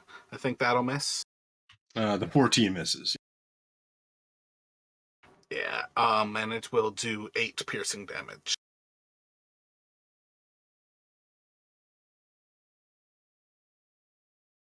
And the one from kind of directly above the tower as well is going to swoop down. That's going to get just at your head height, as it is going to bite at you, Jarek, and then slash at you. And this will, if it hits you, cause you to be frightened. 16 should hit with the bite, and a 20 should hit with the slash. And is going to do 5 piercing from the bite and 5 slashing from the slash, or from the claws. All right. So you cannot technically move closer to that creature. I also can't move it past you because it was 50 feet overhead, so it had to fly its full distance to get to you. So you can still attack it. You're just at disadvantage to attack that one. But you can move no closer to it. So if you try to move, you have to basically move away from that one in particular. I think it's particular to that creature. Gotcha. Yeah, it says it's frightened until the end of its next turn. I feel like that means of that one. And you're going to go immediately after that creature. All right. So Jarek is Oh, wait a looking. second. 1 second. My bad. I feel like I did not get him on the board. Oh, I just didn't get him all the way up there. He technically goes before. There's no good way to test it. So yeah, just make him still attack you. And I'm going to have him...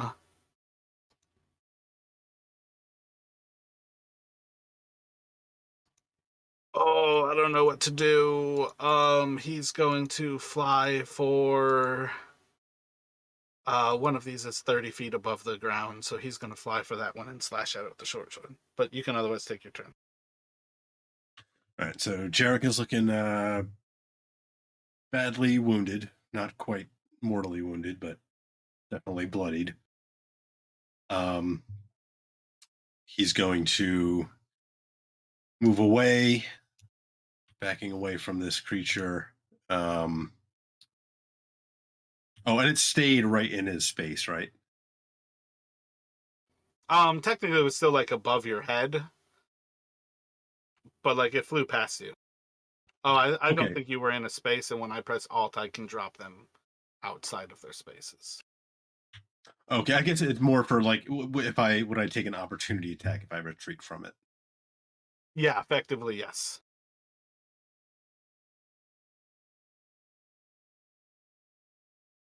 Are you moving away from it? I'm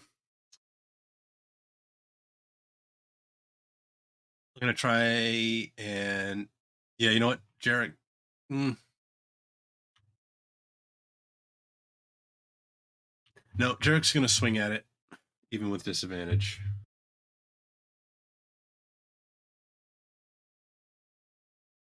With the Kukri slashing at.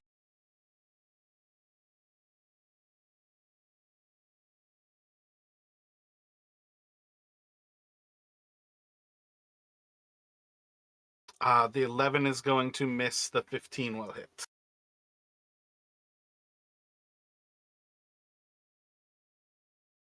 Okay, and then I think yeah, he's gonna try. Is this building? Does it have a ceiling or is it open to the sky? Technically, that structure goes up like the full 40 feet to where like it's a lighthouse that is on fire at the peak. Okay. Yeah, I think Jarek is gonna try and move and get inside. I think he'll take the opportunity attack. And it will whiff. And he's gonna like call to the others, like, get inside, get inside. But that's his turn. Another one is going to chuck 2 spears at Rin. 17 to hit you.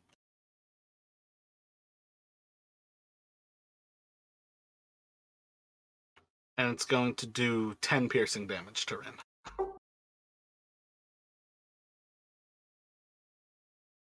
And it's going to take it to Darren. Okay.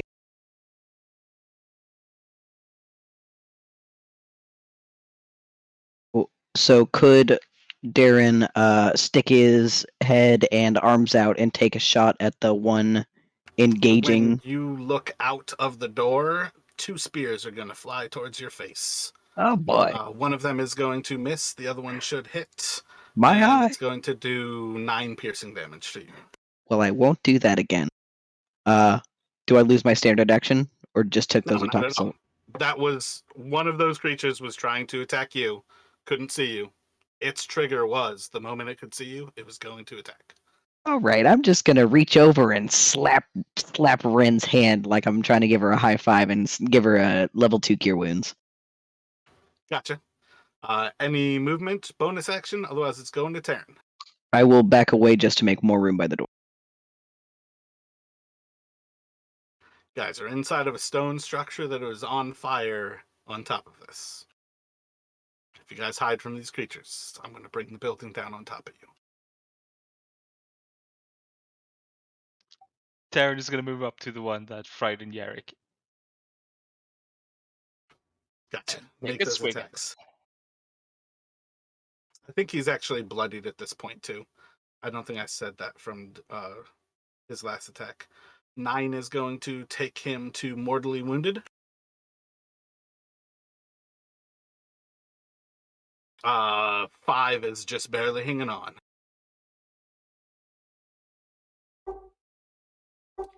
So I got 11 healing from Cam, and I add that onto my hit points. Correct.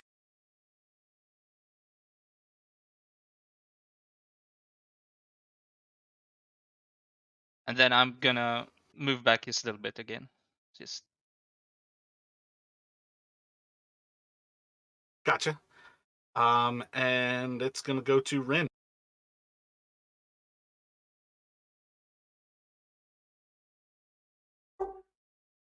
So that one that's right outside the door that I don't remember who was messing with. And that one, it was low. Is it low enough to run out for a melee spell, or is it too high? The one that Jarek just or Taryn just attacked, yeah, you can definitely do a melee spell attack on it. Okay, I'd like to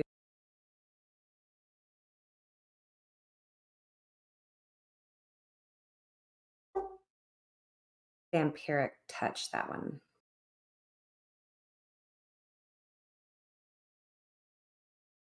Roll the spell attack.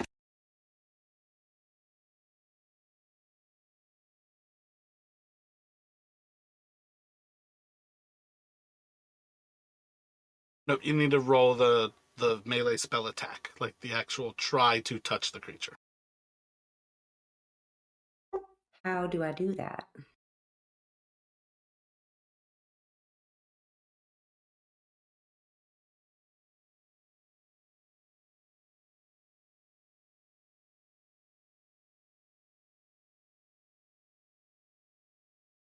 Shouldn't there be a symbol like on the left of the spell that you can? Yeah, the left side of it where it says cast, and then it says vampiric touch. If you click that cast, it should roll everything. I think you click the 3d6. Yeah. Yep. So you are going to miss it as you reach out for it, and it is flying away. Ew.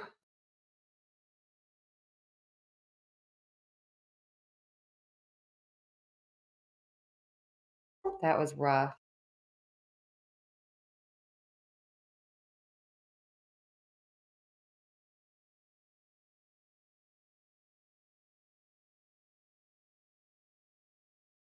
Anything else from Rin? Otherwise, it is going to go on to, I think, Terrafolk. Yeah, no, friend's good, thanks. So you're staying out there? I'm not out there, I'm in the doorway. If you want to attack it, you have to move out to it. So when I say anything else from you, what else are you doing? Gotcha. You're just moving right back to there again? Yep. But a little bit more.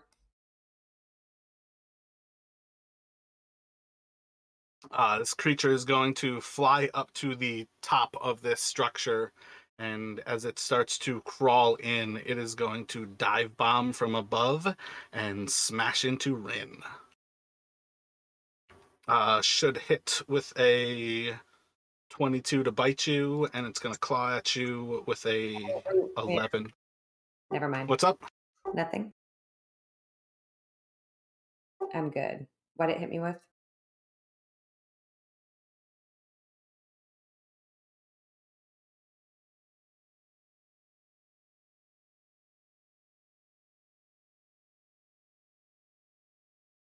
It's going to do 8 piercing damage to you. Another creature is just going to crawl into the top area, and it's going to throw 2 spears down into Darren. One of them will hit, and it's going to do 10 piercing damage to you.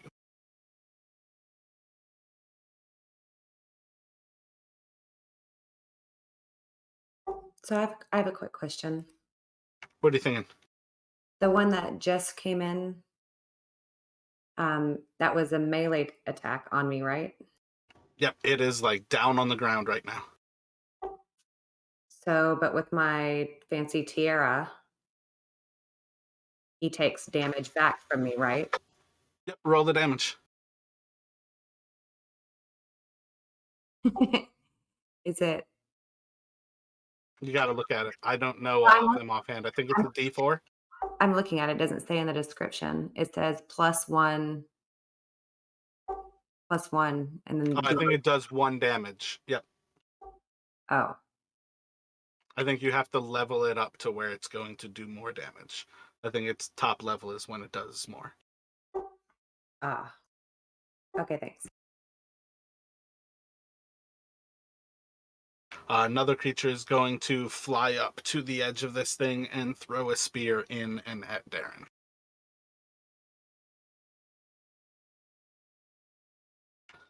First one is going to miss. The second one is going to crit.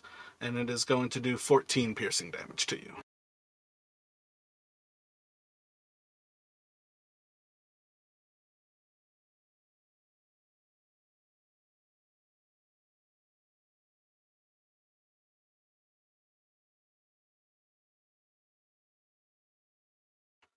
Taryn, you're going to see this one just seems to be brawling with the Aracochra.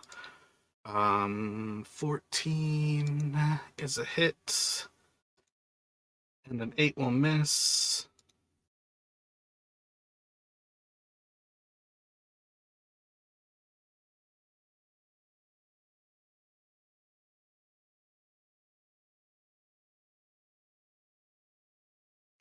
This one's going to fly over and strike out at... It's going to have to throw a spear, 2 spears at Taryn here. These will be disadvantaged. It's still 70 feet above you. Both of those are going to miss. And I think that will take it back around to Nephir. So he is going to sword. I think that hits. And that will kill that one.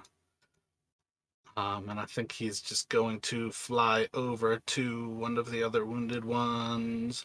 Probably this guy here. And I think that will take it to Nrak, which is that one. And he's going to go for Aaron. I think he's just going to attack the Aracochra.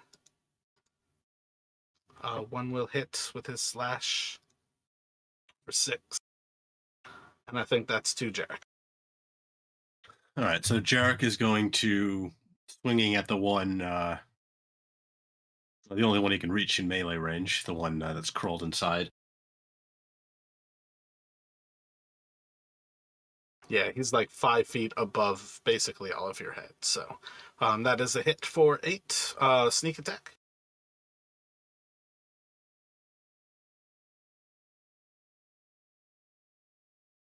Yeah, they put it in a weird place on D&D Beyond. So just that's the 2, and then he'll slash again at it.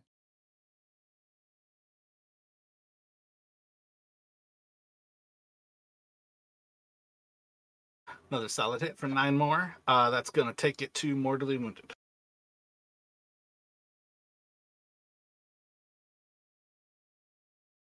And bonus action going to... Actually, you know what? Can I...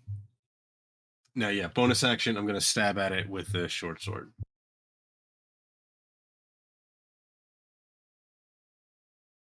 Solid hits for 5 more. See, the short sword knows about sneak attack, which means I can train your other thing to know about sneak attack too. Yeah, and if I can make that one a distracting strike, hoping to finish it off. Gotcha. That one actually adds the die as a damage die, right? Just automatically, yeah. Yep, that's a kill. Because I think it's the one outside that's mortally wounded north of the Aracochra I'm frightened of, right? So I can't get anywhere closer to it anyway. Yeah, and actually, technically speaking, when you are looking away from it, you are not frightened. So those attacks would not have been a disadvantage, but I think they all still would have hit regardless, but yes. Okay, but I can't go towards the building. That's partially also why, since he was frightened, he was telling like get inside. Yeah, at present, you can only move away from it still. So that's one problem with, like, when you start to move away from a creature you're frightened with, you still can't move closer to it. You have to... Well, wait, I think it's said till the end of the turn, so I think you've gone through a cycle of the turns, because it goes right before you. Is it the end of And its if you already turn ran, or my turn? Yeah, but if you already ran for 1 turn to get to where you are, regardless, it says till the end of its turn, which makes me think it's yours. But you already would have done that, so I don't think you would have been frightened on this turn. because I think the way the initiative works, it frightened you. You spend that turn frightened, and then you go right after it, and you're no longer frightened anymore. Gotcha. Okay, I was thinking I'd be frightened till the end of this turn, and now no longer frightened. But Yeah, I think regardless, though, it's like one phase on that kind of frightened. gotcha. In that case, I'm gonna move out. You know, still kind of pretty much limping, pretty bloody. Yeah, part of me showing you that thing is that this tower is not like a safe place to hide from them. That's where they live, is inside of that tower. Gotcha. Yeah, that's all for Jarek. Yeah, so as you kind of go back out there, you're going to see that there's was it that one's 30 feet above? Yeah, that two of them are kind of huddled across the actual like peak of this, throwing spears inside. They're like standing inside windows, basically. There's two more creatures out there that are mortally wounded, and two more flying overhead that are healthy. But right now, you guys basically have 3 mortally wounded and 3 healthy ones. And I think it's gonna go to a Terrafolk. Yeah.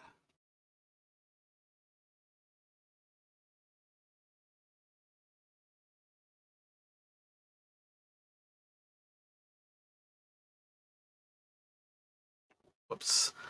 It's going to end up doing the same thing, where it's going to fly down, and it is going to throw 2 javelins in at Rin. 3 will miss, and a 16 will hit. And it's going to do 12 piercing damage to you, Rin.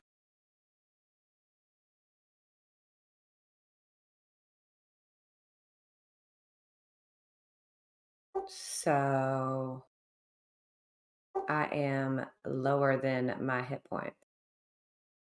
All right, so that's putting you unconscious. Yeah. Oh no! And then this one is going to such a fustercluck. It is going to go for Darren.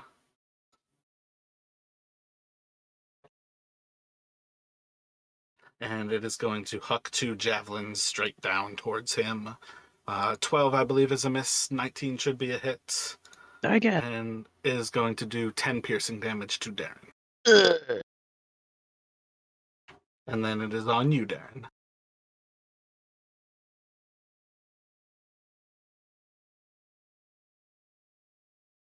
So all of the guys that are like sitting up top, can I horde breaker them since they're all clustered? Effectively, like, of the 3 that are kind of above you and Rin, yes, they are technically, like, the one in between is the only one. But, like, if you attack it, you can horde breaker one of the ones around it. Can I hit the one with my hunter's mark and the additional strike beyond the mortally wounded one that's basically on Rin and Tyrion? No, I think that's where there's more distance between them than. Okay, then I'll get the one that's like smooshed in between the middle there.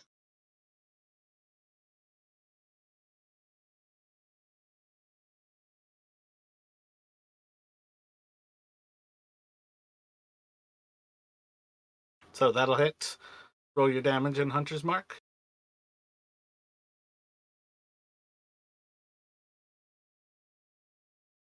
And then here's the strike for the hunter's mark on the off, or not the hunter's mark, the horde breaker on the offhand one.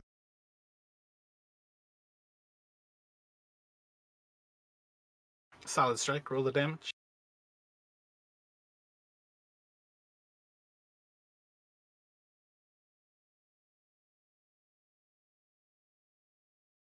Then I'll take my second strike and hit the main one, the hunter mark one again.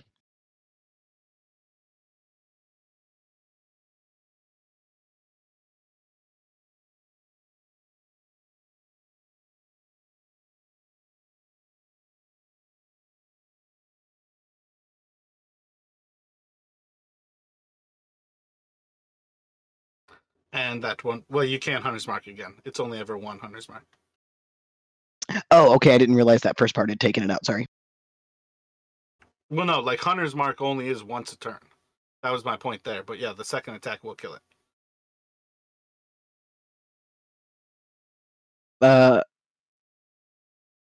It says I deal an extra 1d6 damage to the target whenever you hit it with a weapon attack. I will look into that. I am pretty sure Hunter's Mark is only once a turn. And it's going to go to Terran.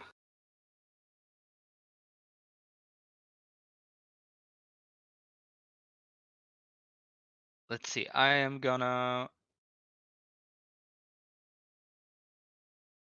The one above me, and like right above me and Rin.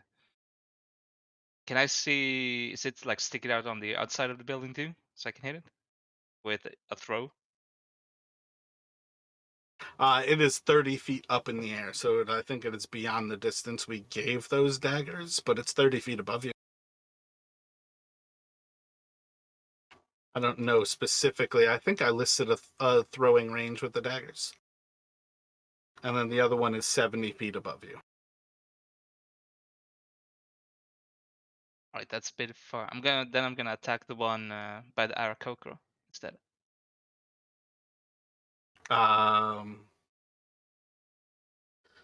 Did I fly down with him? I've got him marked as 50 feet up, but I feel like that's the one I have basically at that height because he attacked Jarek before. Yeah, he attacked Jarek. Did you fly him up? I didn't. Okay, yeah. Well, I mean, again, this is one of the things I hate about height is that every single turn I move them, I have things to mark. So if I did not mark him, it doesn't surprise me that I'm making mistakes here. But I have him marked as 50 feet up in the air. Yeah, go for it. You can attack that one. Otherwise, I could just go back to my original idea of throwing a dagger, just that I can't get it back immediately with a bonus action instead. If you want to do that. Well, the other thing is that you also still have bows too, even if these aren't ideal targets for your daggers. But that's up to you to make the decision. He is one of the mortally wounded targets, though, so I do think that one should be one of your targets that you are going after. Yeah, all right. I'll attack the mortally wounded. So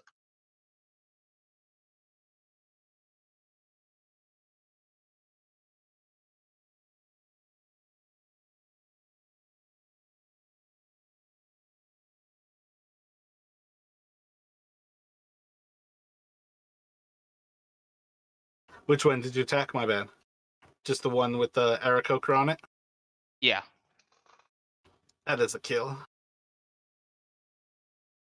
and then I am going into the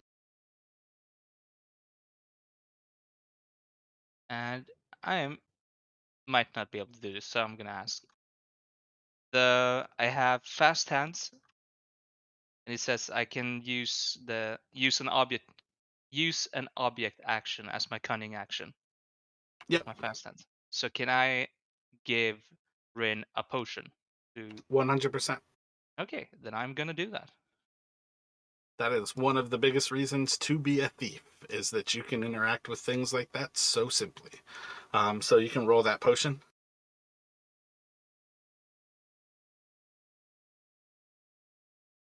And Rin, you should be back conscious with 5 hit points. You are basically on the ground. Anything that was in your hands you had to drop. But I believe that will be the end of Terran's turn and the start of yours. I said that is the lowest roll. Basically the most I like to get. For Thanks. Huh? Thanks for that. And I guess with this one how far is this one that's next to me here? How far above me is it? Do you have another fireball? Yeah. There are 3 creatures looking inside of this tent, or this like lighthouse. All of them are 30 feet above your head, and they're throwing spears down at you. All of them are standing at the same height. What do you want to do? You know it. You love it. Well, what I'd like to do. Fireball! Excellent. So it's no threat to any of you. You can hit all 3 of those creatures. Roll the damage for a fireball here. And I'm just going to go right to left on their dodge. Oh, yeah, I rolled a 6, 1, and a 9 secretly. So they are all failing. 21 is dead. The 8 is dead. And the hit points for the one that is fresh is 24. So it is going to be mortally wounded. You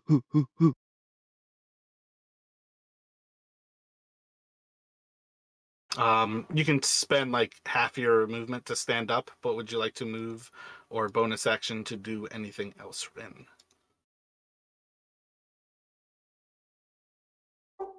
I guess dodge so that one inside doesn't. You don't have the action to dodge. Oh, well, then I'm good. We are going to call it here. I have 2 Terra folk coming up, and I think they are going to flee because the person that Taryn just killed was their leader. And we will pick up with the top of Firefinger next week.